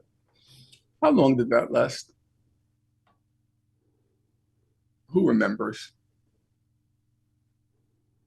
You know, people remember the victories, not the defeats, not the underside. So I think his calculation is correct.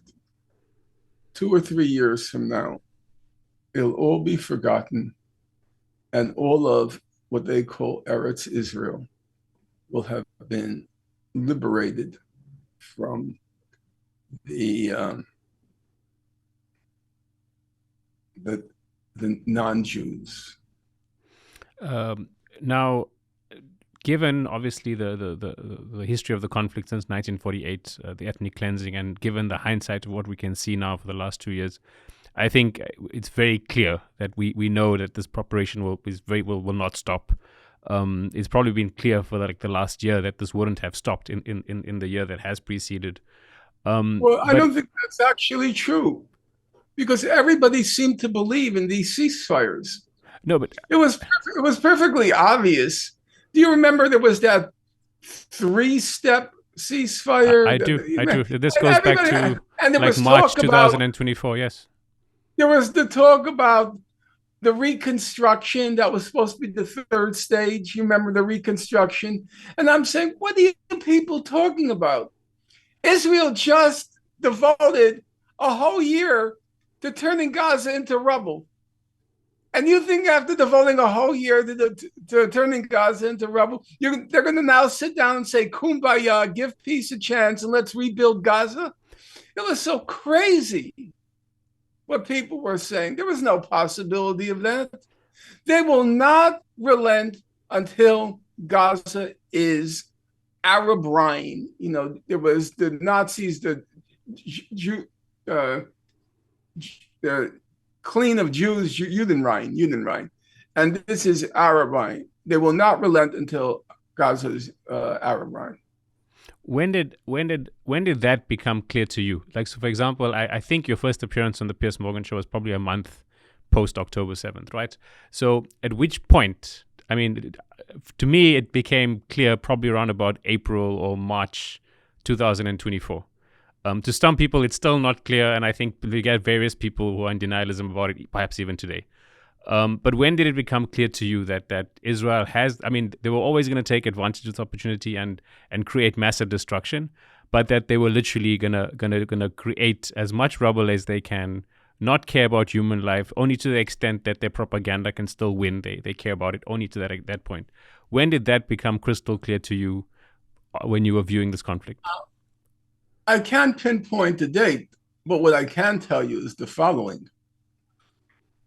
I just read the UN Commission of Inquiry report on whether Israel is committing genocide.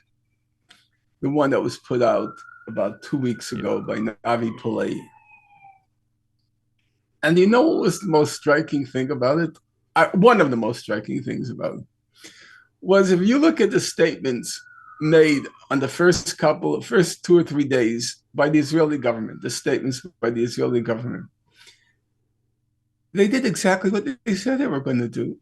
Go look at the statements. It's worth it, for your listeners to look at the statements. They said they were going to reduce Gaza to rubble. That's what they said. We're going to reduce Gaza to rubble.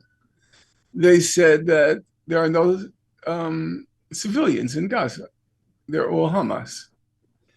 Everything they said, if you remember, I was saying from day one it was a genocide. I said, how can it not be a genocide? If you give an order, no food, fuel, water, or electricity can be admitted to an area which is hermetically sealed. Well, what's going to be the result? That was pretty straightforward. But then the argument was, well, they just said it in the heat of the moment. They were so traumatized, so shocked, so outraged that they started to make statements which they really didn't believe, and then they moderated. Well, now you look back and you see actually those statements were perfectly, indeed, they were eerily accurate of exactly what Israel proceeded to do the next 2 years. That wasn't the heat of the moment. That was a very calm, sober reflection. Yes, October 7th was a crisis, but it was also an unprecedented opportunity. It was a godsend. We are not going to mow the lawn in Gaza anymore. We're going to take every blade of grass in Gaza, 2.3 million blades of grass in Gaza, half of whom are children. And we're going to extirpate. Extirpate is the fancy word for pull out by the roots. We are going to extirpate every blade of grass in Gaza. And that's what they still, as we speak, they still intend to do. The genocide, in my opinion, and here I think the UN report is incorrect. The genocide is not the goal. The genocide is the means. They are going to kill off as many people as possible, as many persons as possible, and they will pulverize as much of the infrastructure as is necessary to do two things: to quote unquote persuade the people of Gaza to leave, and to persuade, in quotation marks, the international community to open the border and allow them out. And the truth is, it is a moral dilemma.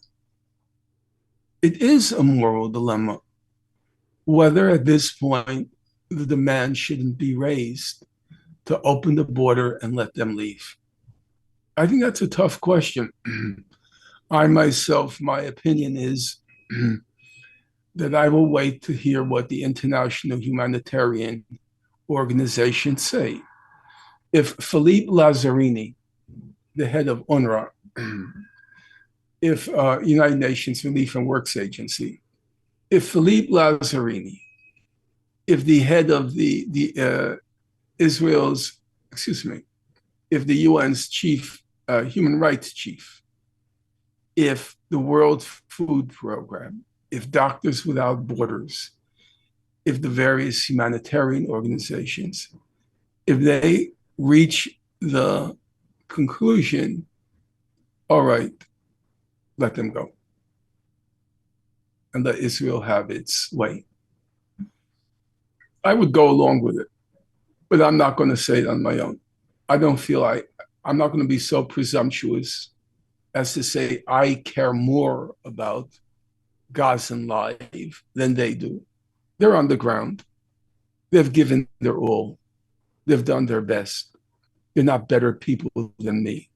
So until they make the decision that we're going to call for opening the border of Gaza, I won't.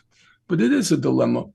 So in my opinion, what Israel is doing is it's using genocidal means. Genocide is defined by the 1948 Genocide Convention. It's the intent to destroy in whole or in part a national, racial, religious, or ethnic group.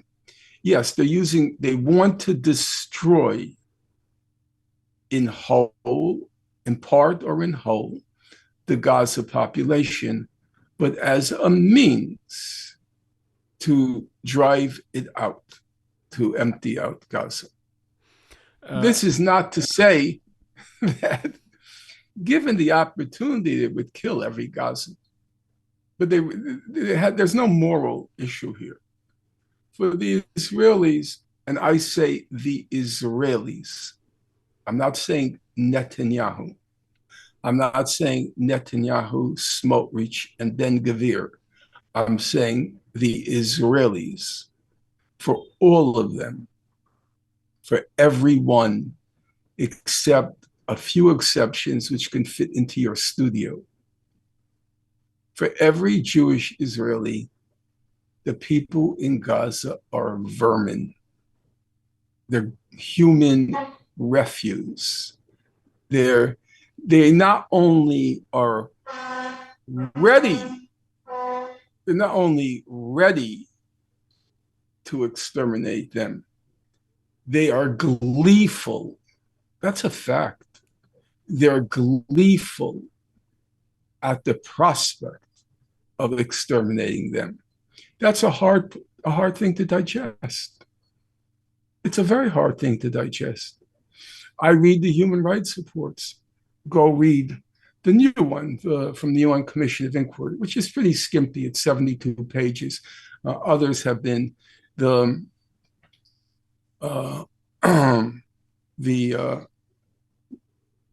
what's called the memorial that South Africa submitted to the International Court of Justice. It's reportedly 700 pages with 4,000 pages of documentation. It's very substantial. But even if you just read the skimpy one that was put out just now by the Commission of Inquiry, there are a large number of pages devoted to Israel's targeting the skull and chest of children. It's methodical. It's systematic. They even use the word targeting toddlers, Toddlers, targeting toddlers. So Israelis, not Mr. Netanyahu alone, and not him and Smotrich and Ben-Gvir alone, the whole of Israeli society. What's happening now in Gaza is not a state project. It's a national project, very different. It's a national project. They, of course, would relish the prospect of wiping out everyone in Gaza. If I don't know your part of the world, but in my part of the world, when you're a child, you're 8, 7, maybe 6 years old, we used to have magnifying glasses. And we would focus the rays of the sun with the magnifying glass to burn ants. And we were gleeful. We were gleeful as we saw the ants crumble. They would burn to ashes. That's Israel. A child, magnifying glass in hand, burning ants. But they recognize in the current world, that's a hard act to pull off. whereas the ethnic cleansing will be acquiesced in and then forgotten. Okay, sorry. Are you okay? Sorry about that, Norm. We'll just edit this bit out because I was unsure if you'd finish your phrase, but you are. So I'll just start again. I'll pick it up in three, two, one. You've mentioned, I mean, it's you paint a very grotesque and unfortunately real picture of what we've been seeing. Now, Well, that's what the human rights reports are saying. I'm not there. I'm not on the ground. But given the magnitude of documentation, I have no grounds to doubt what's being said, what's being yeah. described. Now, By the just way, yep. it's one of the main sources of all the reports that Israel is committing genocide. It's one of the main sources. It's what Israeli soldiers. Yeah. Israelis post on the web. It's what the Israeli they call them now Israeli security forces. They don't say IDF anymore. What the Israeli security forces post on the web, they post it gleefully. They post the humiliation and degradation of women in Gaza gleefully. That's them. That's the Israelis. I remember there was the guy, he was on the UN Commission of Inquiry, I can't remember, from Australia, Chris Sabodi, something like that. And he said during one news conference, he said, Israel likes to call itself the most moral army in the world. He says, well, actually, it's one of the most criminal armies in the world. I think that's true. Now, the sliding into this grotesque atrocity, right? Now, there's even the word sliding is I mean, it's questionable, right? But obviously, Israel's been allowed to do this because it's been enabled by so many people. Probably starting with Joe Biden, starting with major media houses, reporters who are on the ground in Ashkelon in the early days of this assault on Gaza.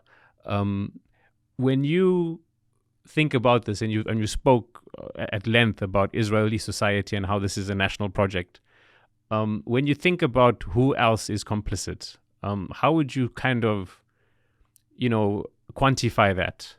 And how do you think?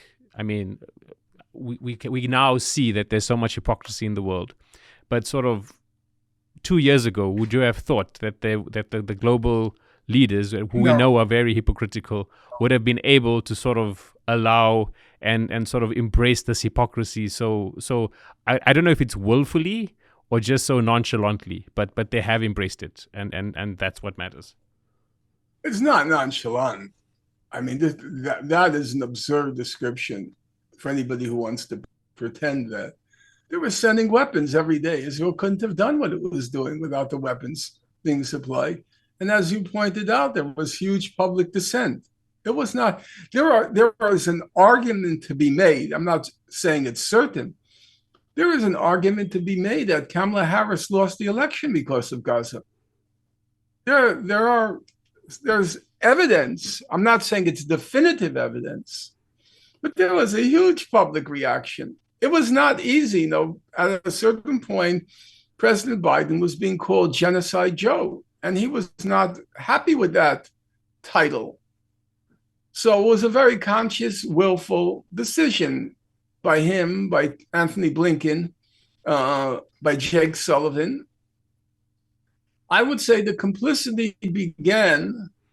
There was the complicity at the, blocking any action by the UN. There was the complicity by supplying all the weapons. Israel couldn't have done anything for 5 hours without the US supplying weapons. 5 hours, 5 minutes without the US supplying the weapons.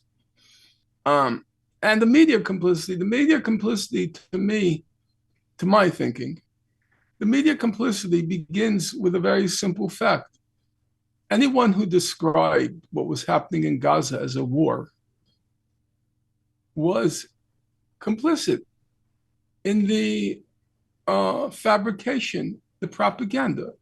There was no war in Gaza. There was never a war in Gaza. There may have been a sideshow with Hamas, but it wasn't physically possible for there to be a war. Israel in 2024, it was dropping more bombs in Gaza in less than a week, than the US has dropped in Afghanistan in a year. And on top of that, Gaza's tiny places compared to Afghanistan. No soldier entered Gaza or continued forward in Gaza until everything to the left and right and in front of them was obliterated. There was no possibility of resistance. We'll just take one example. The ceasefire that was negotiated in January 2025, Israel ended it March 18th, 2025. Hostilities began again. Between March 18th, 2025 and the end of August 2025, you know how many people in Gaza were killed? 12,000. That's the conservative estimate, 12,000. You know how many Israeli soldiers were killed? 50. That's a ratio of 1 to 240.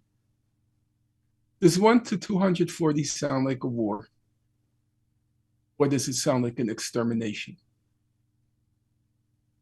There's no war in Gaza. And that was, in my opinion, the critical distinction as to whether you were reporting what was happening in Gaza or whether you were just an instrument of Israeli propaganda. Every day, the New York Times referred to the quote, Israel-Hamas war. That was their standard headline. Israel-Hamas war. There was no Israel-Hamas war. If you look at Piers Morgan, the first year, all he talked about, I believe Israel had a right to self-defense. I believe Israel had a right to self-defense, as if it were carrying out a war of self-defense. By the end of the first year, that was no longer tenable, given the magnitude of destruction and death. So what did Piers Morgan do? He adjusted his script, and he said, I believe Israel had the right to self-defense, but their response has been disproportionate. That became the new tagline. But the response was disproportionate.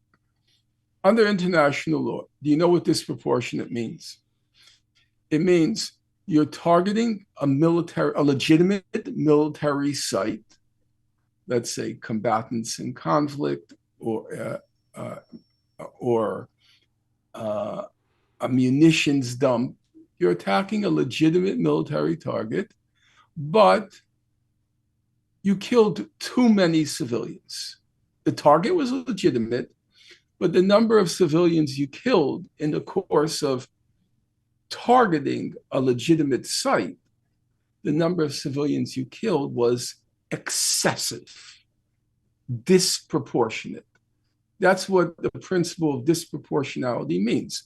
It means that the number of civilians you kill has to be proportionate to the value of the military site, SITE, the value of the military site. So let's say if you kill an ordinary soldier, then you're only allowed to kill one civilian in order to kill the soldier. That's proportionate. But if it's, say, a senior combatant, a captain, a lieutenant, then you're allowed to kill 5 civilians because the value of the military site was more. That's proportionate. But if you kill 10 civilians to quote unquote take out the military commander, that's disproportionate. Why do I go through this disquisition, this little exercise in international the laws of war, as it's called, international humanitarian law. Because the principle of proportionality or disproportionality, it presumes you're targeting a military site. That the point of departure is you're targeting a military site, but the number of civilians you killed was excessive or disproportionate to the military site. Israel wasn't targeting military sites. It was targeting the civilian population. It's something totally different. It's not a war. It's a genocide. And a war and a genocide are two altogether different things. In the war, what's your goal? Your goal is to inflict a defeat on your enemy's military. That's the aim of a war. You want to inflict a military defeat. You may kill civilians in the process, and you may even intentionally kill civilians in the process. It's called terror bombing. But the ultimate goal is to inflict a military defeat. That's what a war is. That's not what's happening in Gaza. They're not trying to inflict a military defeat. They're trying to, their intent, in whole or in part, to destroy the civilian population of Gaza. That's the goal. Now, I should say that's the means. The goal is to expel them. But it's not a war. If it's a war, why are you targeting children in the head and chest? If it's a war, why are you targeting medics? Why are you targeting hospitals? Why are you targeting journalists? Why are you targeting aid workers? Does that sound like a war? 90% of the Hamas militants who were killed, whatever the number is, and nobody knows what the number is. Anybody who claims to know the number is full of it's not being serious.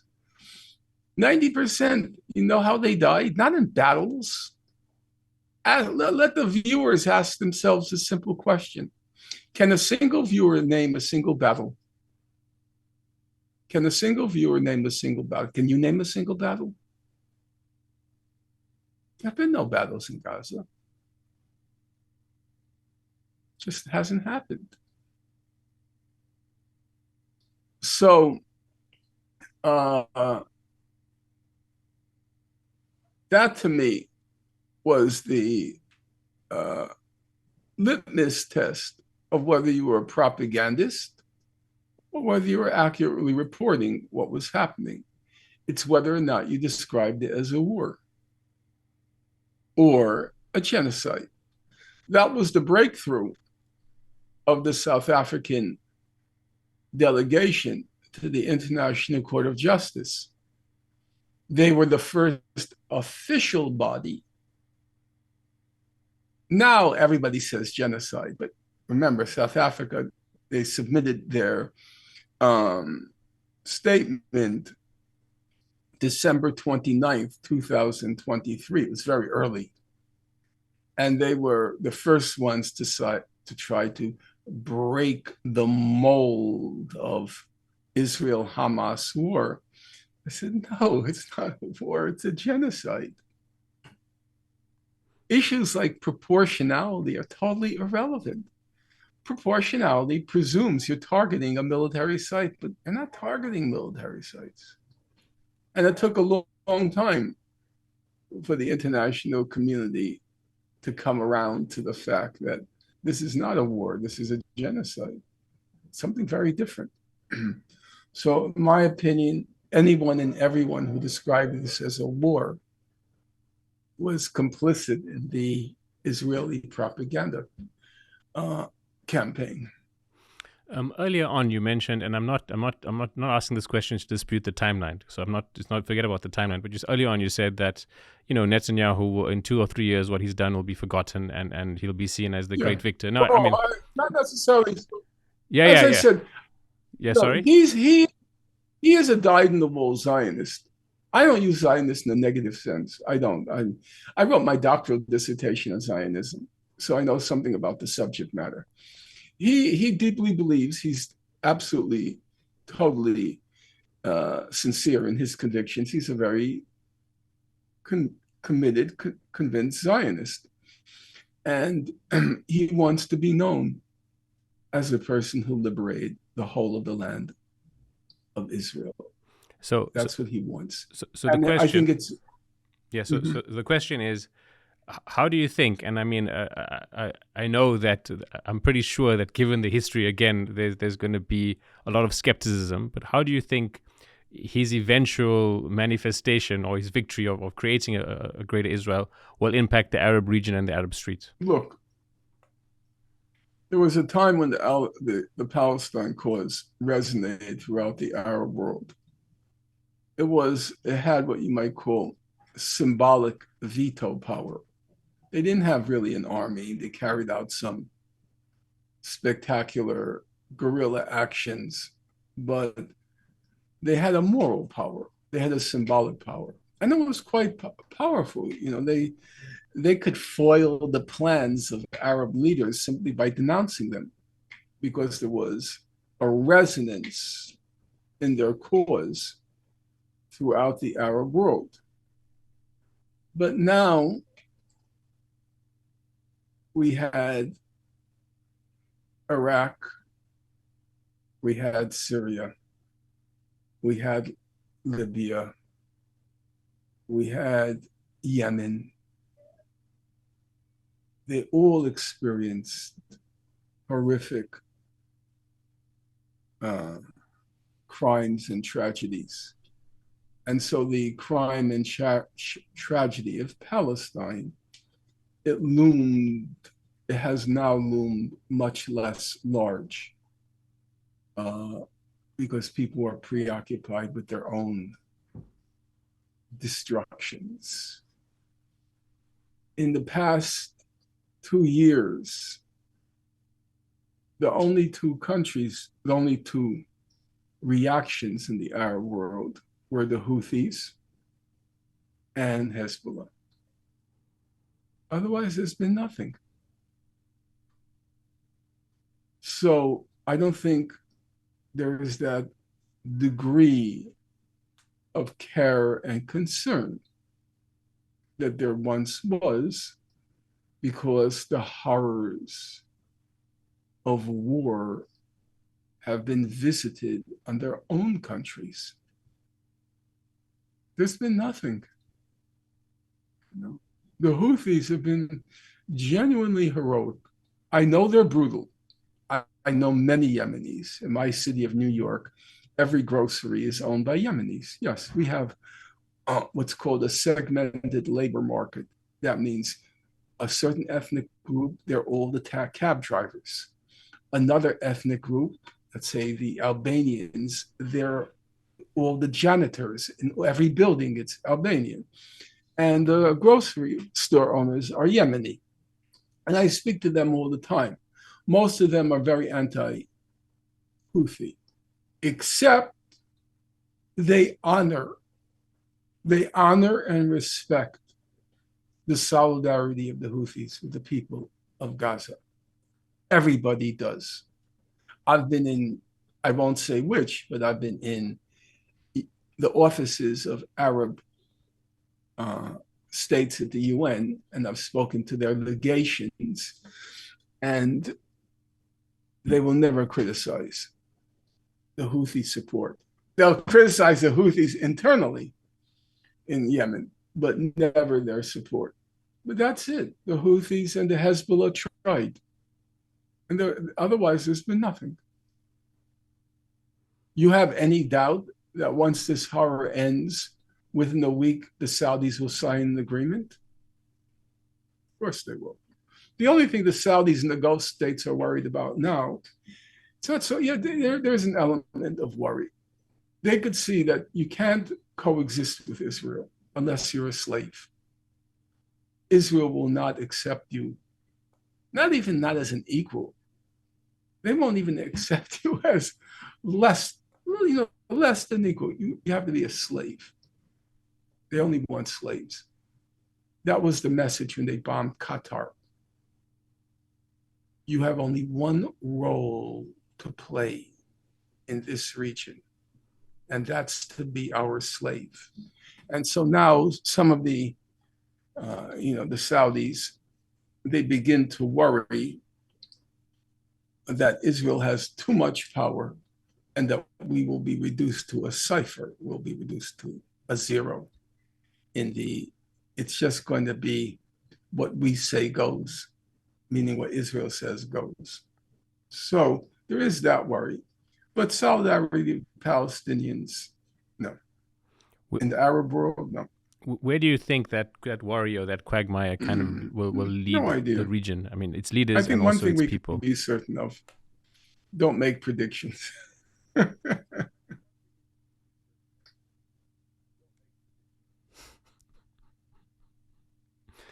Okay, we talked about genocide, Joe, and obviously by the time he's out of office, so not obviously Trump becomes the president-elect in November 2024, but the time he's out of office, it's already January 2025, and I think both of us by then we are both in agreement that it was clear that Israel was going to ethnically cleanse Gaza completely and try to achieve that goal through genocide or destruction or another means.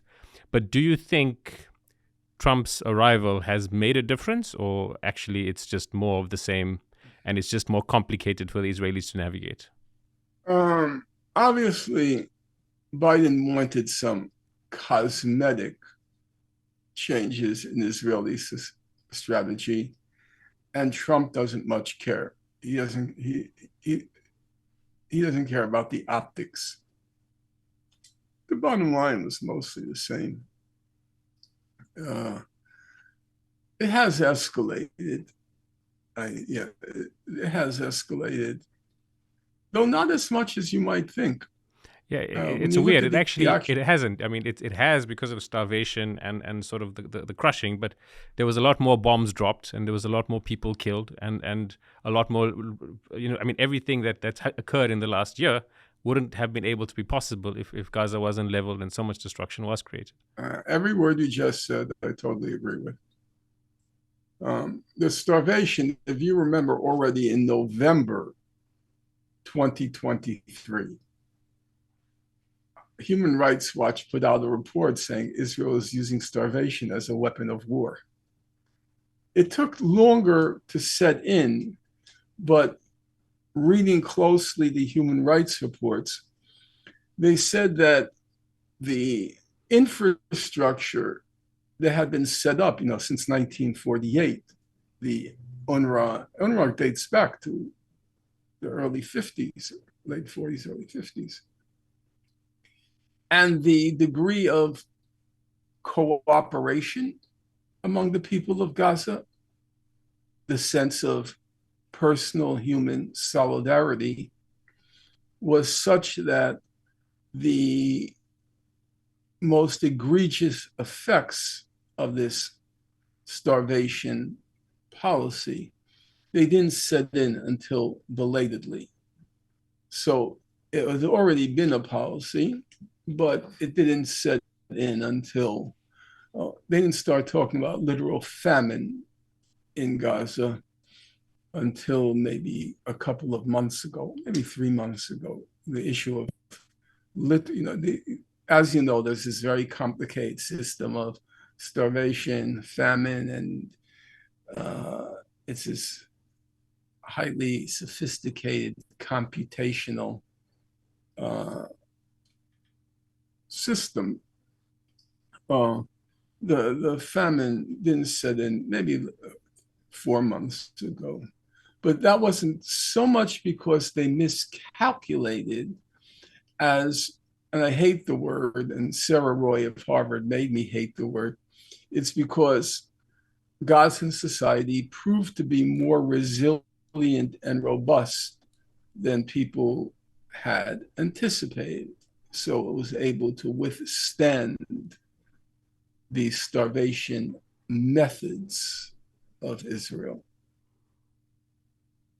Remember, you won't remember because you're too young to remember.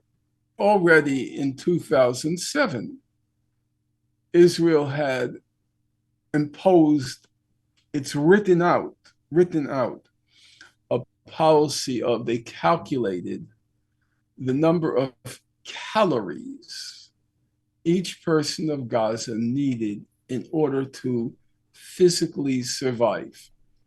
Israel called it a humanitarian minimum diet, which was also a starvation plus diet.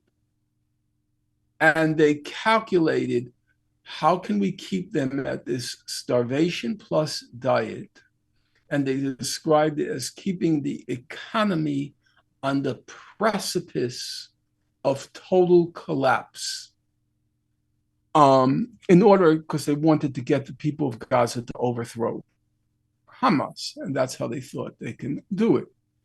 I mention this because they had already learned the survival techniques a long time ago. We're talking about 2007. So it's a distance. And so they proved, because they had mastered these techniques of survival in a starvation, then it was a starvation plus diet. Now it's just a starvation diet, a starvation plus diet. So even though there were warnings as early as November 2023, the actual effects of the Israeli policy didn't set in until more recently than was expected. Recently, and there's been pronouncements by France and the UK who are significant because they're part of the UN Security Council, that they will recognize Palestinian statehood. Explain to us why that is just another version of complicity. It's a sideshow. It's a circus sideshow. Let's ask a simple question. You say you want two states. Who are you going to negotiate with? Mr. Netanyahu? Mr. Smotrich? Mr. Ben-Gvir? Is there a single, name me one Israeli official who's on board for a two-state settlement based on international law? I don't mean a state that can fit in your basement. I mean a state based on international law. Is there anyone? I don't know anyone you can negotiate that with. As a matter of fact, Benny Gantz, an opposition leader, he recently wrote, the heart of the Israeli consensus right now, the heart, the core, no Palestinian state. So in order to extract the state, you'd have to impose sanctions of some kind. Now, the very same political leaders who say they support a state, brace yourself, they don't even support sanctions to end the genocide. Quite the contrary. They are providing the material for the genocide. So what possible relevance can this talk about a Palestinian state have? The only ones who get excited about it is the klepto-gerontocracy in Ramallah. I don't even know I'm not sure if Mahmoud Abbas is actually alive. He may just be AI. Really, he may just be AI. I mean, he was dead when you consider that in the peak of his intelligence,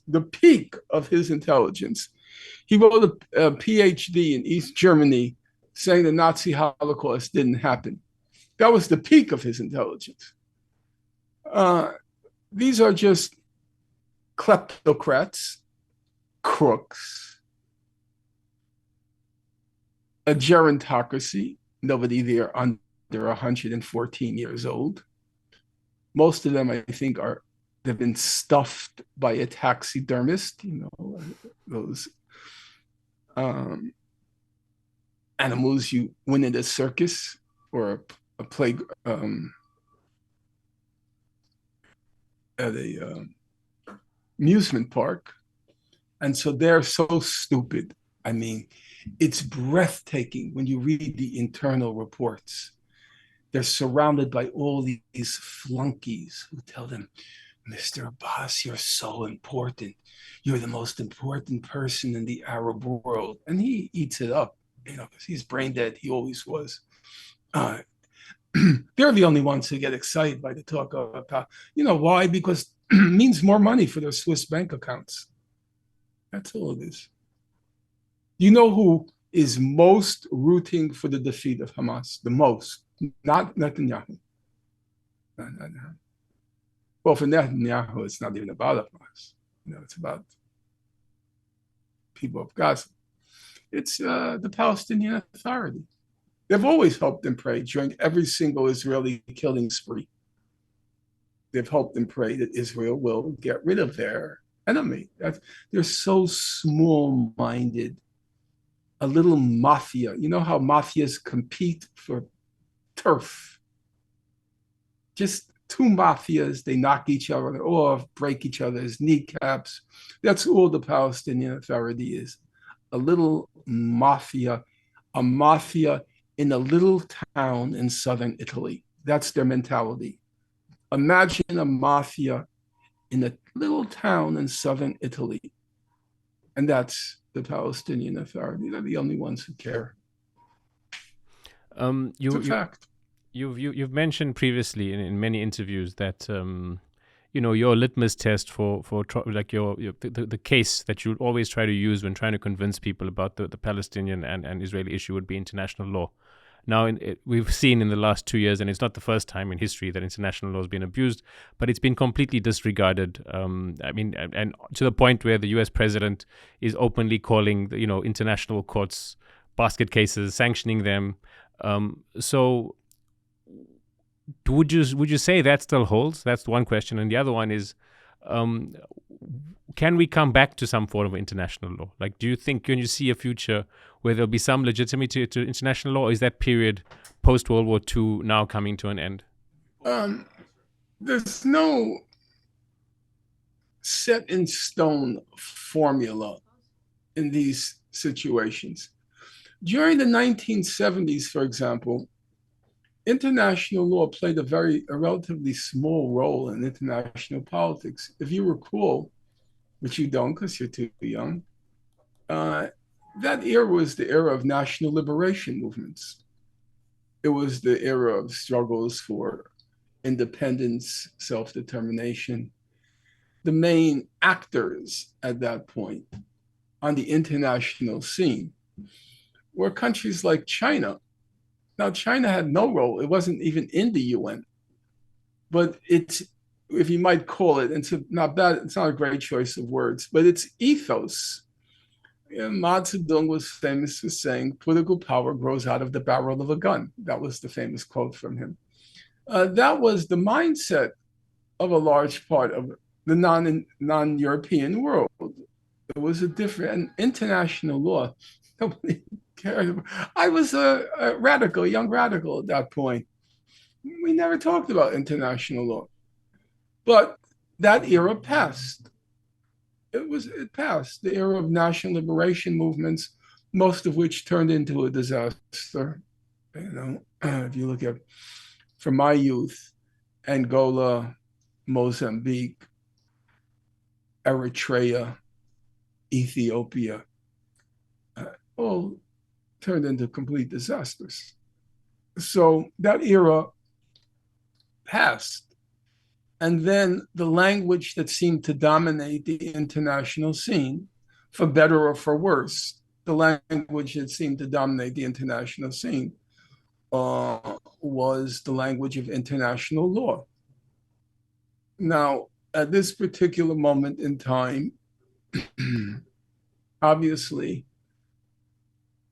the current administration is, in a more brazen way, than its predecessors in a more brazen way, is undermining any legitimacy that remains to international law.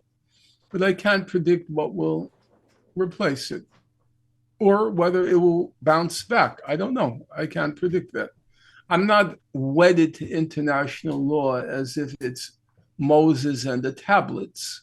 You assess situations. That's what politics is. Politics is fundamentally about weighing political forces and seeing what's possible at a particular moment, given the balance of political forces. And for a long time, it seemed that the main weapon that was available was international law. But I can't predict at this point whether it has been displaced, and if it has been displaced, then what will replace it? I can't say. I don't consider I made an error in that regard. I still think it was the most potent weapon we had. But at this moment, I think it's pointless to talk about solutions because there's nobody in either side that's able to be part of a solution. There's no one on either side able to be part of it. So I don't think there's any. But right now, we have to focus on ending the genocide because every life counts. The life you save could be yours, or it could be mine, or it could be your camera person's behind you. So at this point, we should, set aside the talk about two states and focus on ending the genocide. We've seen of late, probably about the last 3 to 4 months, but it's been gaining momentum slowly. Elements of MAGA, prominent speakers like Tucker Carlson and others, Candace Owens has been doing it for a while, vehemently speaking out against Israel's atrocities and specifically pained by the point that American funding is contributing to this.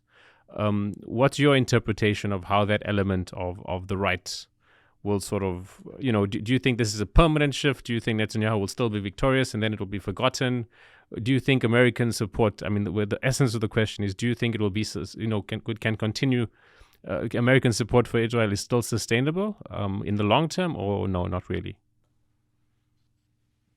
As I already said to you earlier, I'm always reluctant to make predictions because there are too many factors to make predictions. It's not an equation with 2 variables. It's an equation with 1,000 variables. I think on the American scene, among the younger, I don't use the expression MAGA, among the younger people in Trump's base, who don't have all the baggage of that period where Israeli propaganda was so effective, beginning after the June 67 war. And roughly things begin to change. I wrote a book, if you just give me a moment. I wrote a book in 2012. I'll just hold it up if your camera can see it. It was called Knowing Too Much, Why the American Jewish Romance with Israel is Coming to an End. And you could already see by beginning in 2010, roughly around there, that American Jewish support for Israel was beginning to not evaporate, but it was beginning to diminish. And the further we get from that, what you might call heroic era of Israel, as they called it, the plucky little state that defeated the Arabs in 6 days. Once we get, I'm not saying it's true, but that's how it appeared. Once we got past that heroic state, and Israel became more openly a right-wing,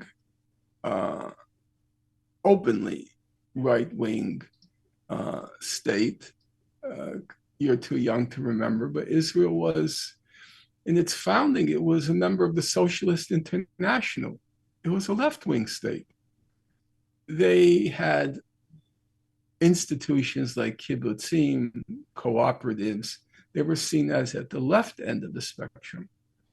That began to change in 1977 when Menachem Begin, who was a right-wing Zionist, was elected into office. And then now Israel was, for its first, from 1948 till 1977. So for 30 years, the Labor Party was the only party in Israel. There was no competition. Now, the Labor Party, the quote unquote left-wing party, it's vanished. It doesn't exist anymore. There's no labor in Israel. Israel's spectrum is the right, the far right, and the ultra right. That's its whole spectrum. It starts at the right, then the far right, and then the ultra right. That's its whole spectrum. Up until roughly 2000, there are some exceptions. I mentioned Menachem Begin, but it was the left. There was no right in Israel. So the young people, they have no recollection of the heroic Israel.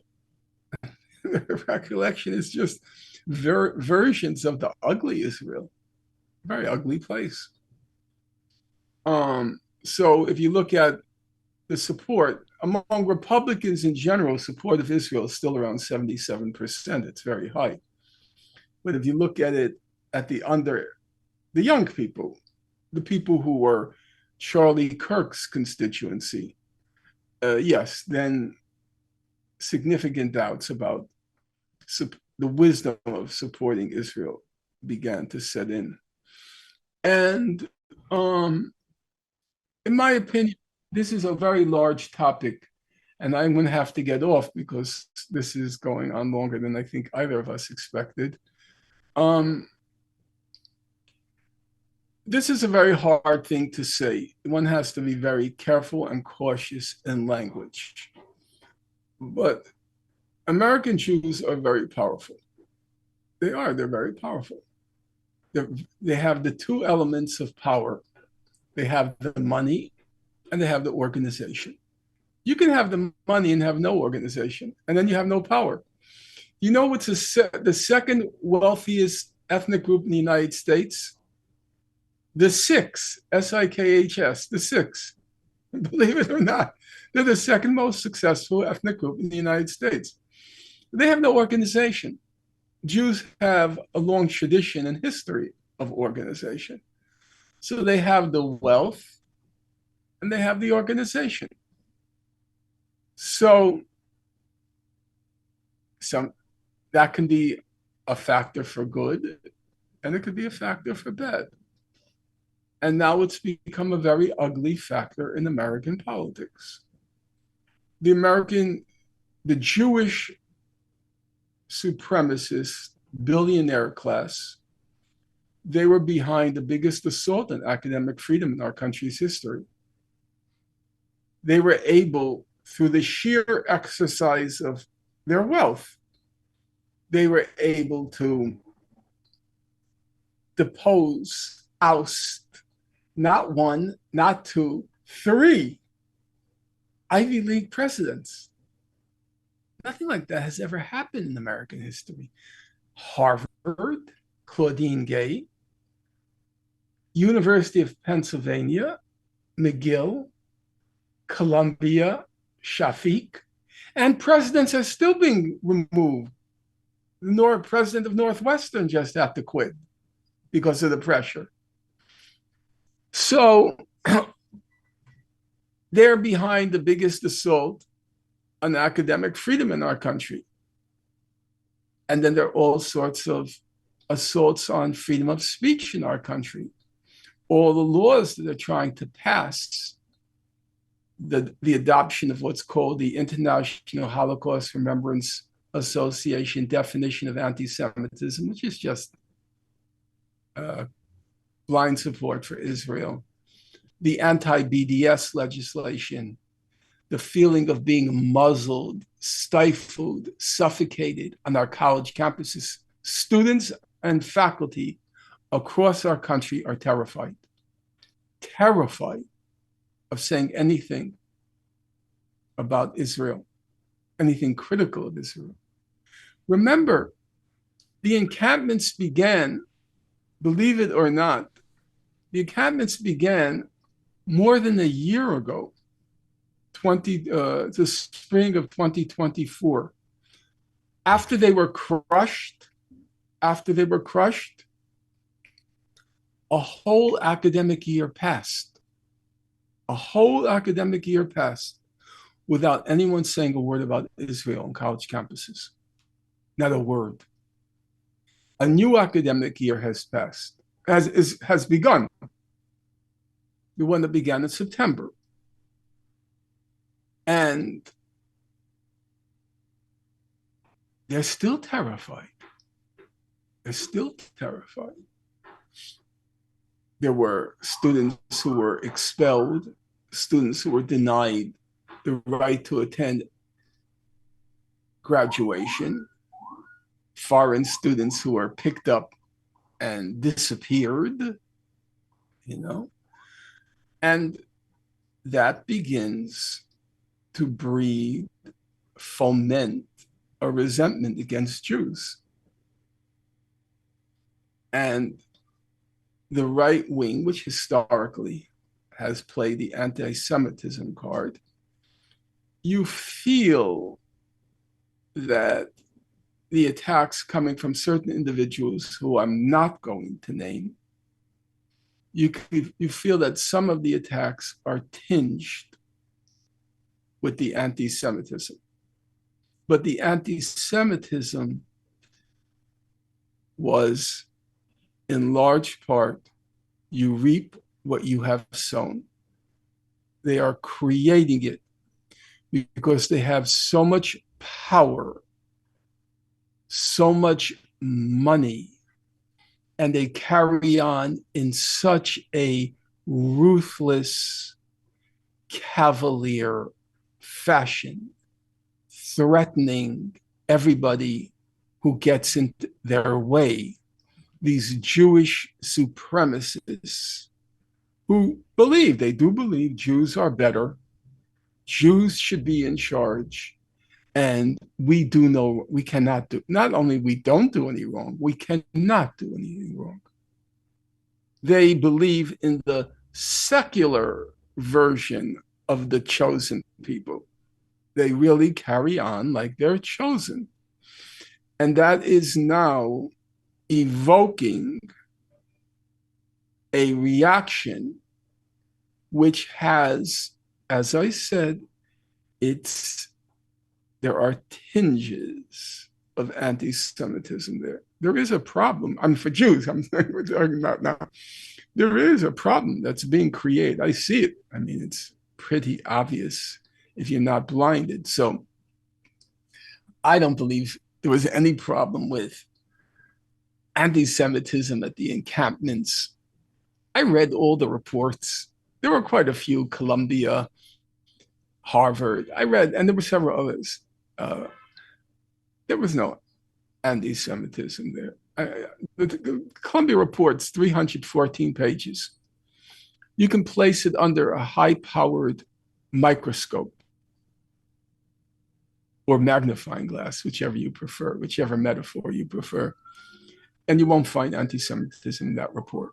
I read it 2 or 3 times, the Harvard report. There was nothing there. It was, what's the expression that's used?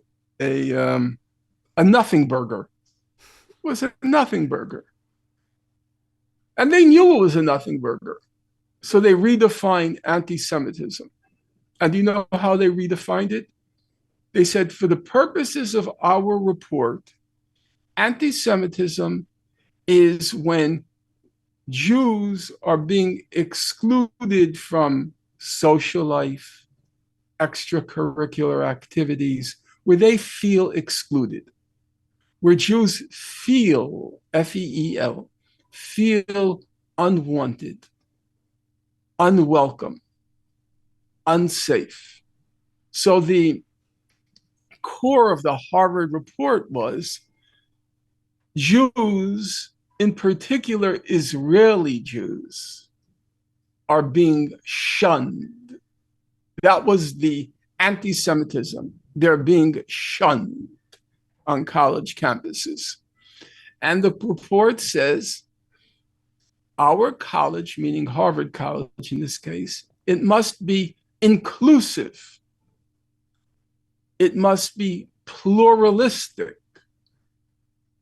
And that's the challenge, which basically means that we have to be inclusive of baby killers. We have to be inclusive of child killers. We have to be inclusive of these poor Israeli Jews who are being shunned because they target toddlers. The aim of these reports is to normalize genocide. To say, yeah, they killed children there. Yeah, they don't. But, now we're at Harvard and we should all go down to the bar and have a good time together. We're supposed to forget about all that. So there was never any end. The examples Harvard gave were so trivial, they were laughable. They were laughable. The problem wasn't the anti-Semitism, but now I think a problem is developing. How significant it is, I can't say, but there is a problem because these people carry on in such a ruthless and reckless fashion. They destroyed academic freedom in our colleges. That's not a trivial fact. They destroyed academic freedom in our people like Bill Ackman.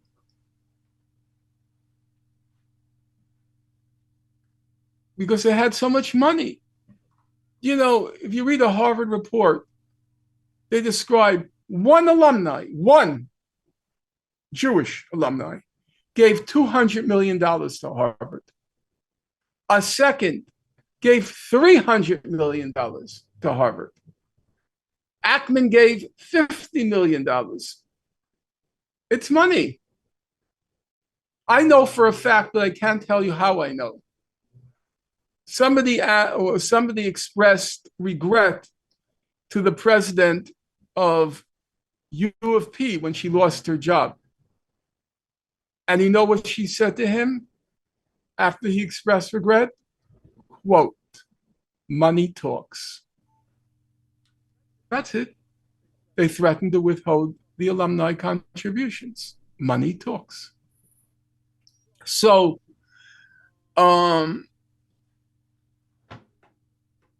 the base of the Republican, Trump's base, they have no memory of that period of the plucky little state. They have no memory of Israel, the most moral army in the world. They have no memory of Israel as being a left-wing state with kibbutzim and cooperatives. Their only memory is a very ugly place. So you can see that the base, the youth, the young people, 30 and under. Charlie Kirk was 31, but most of his supporters were people were in their 20s. As I understand, I'm no expert at all in it.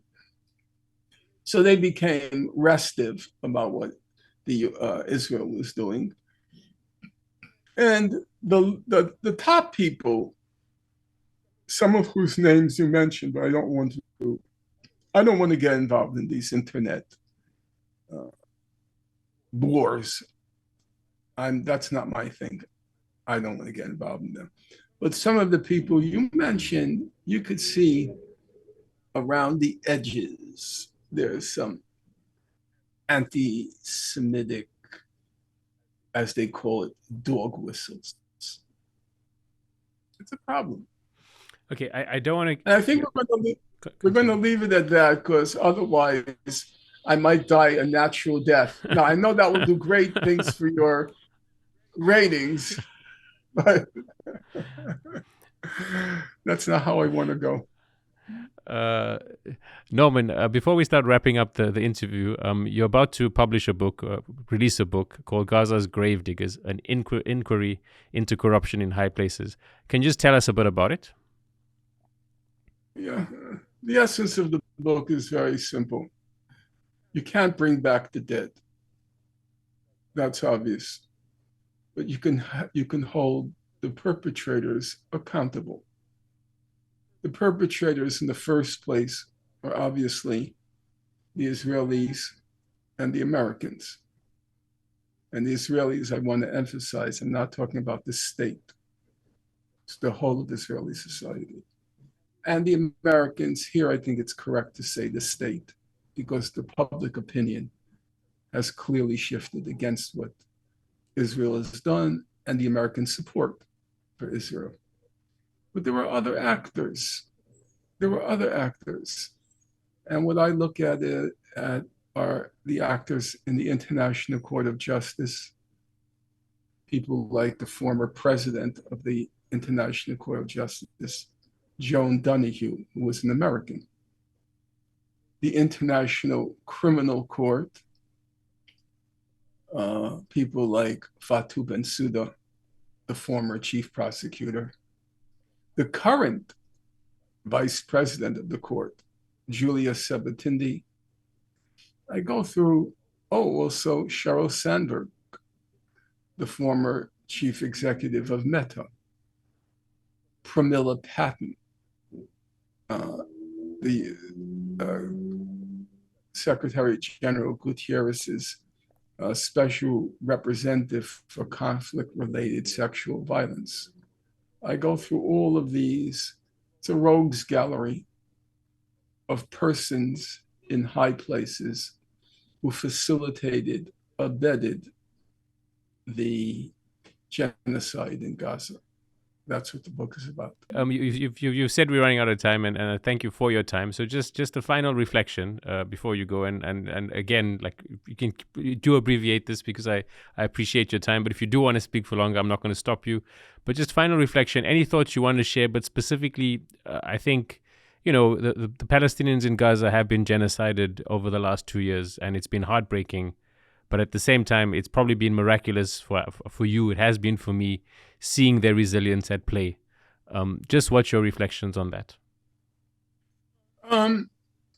My parents passed through the Nazi Holocaust.